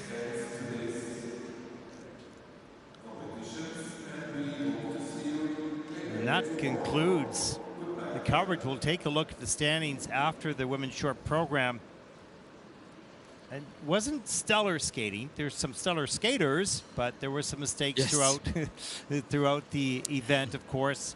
And tomorrow with the free program, Jia Shin from Korea, 70.38, the outstanding performance. Haruna Murakami from Japan, 62.66. And then third, Stefania Gladki from France, 59.32, your top 3, as we take a look at the rest of the field. And it was a long field. It was a big field of skaters, that's for sure.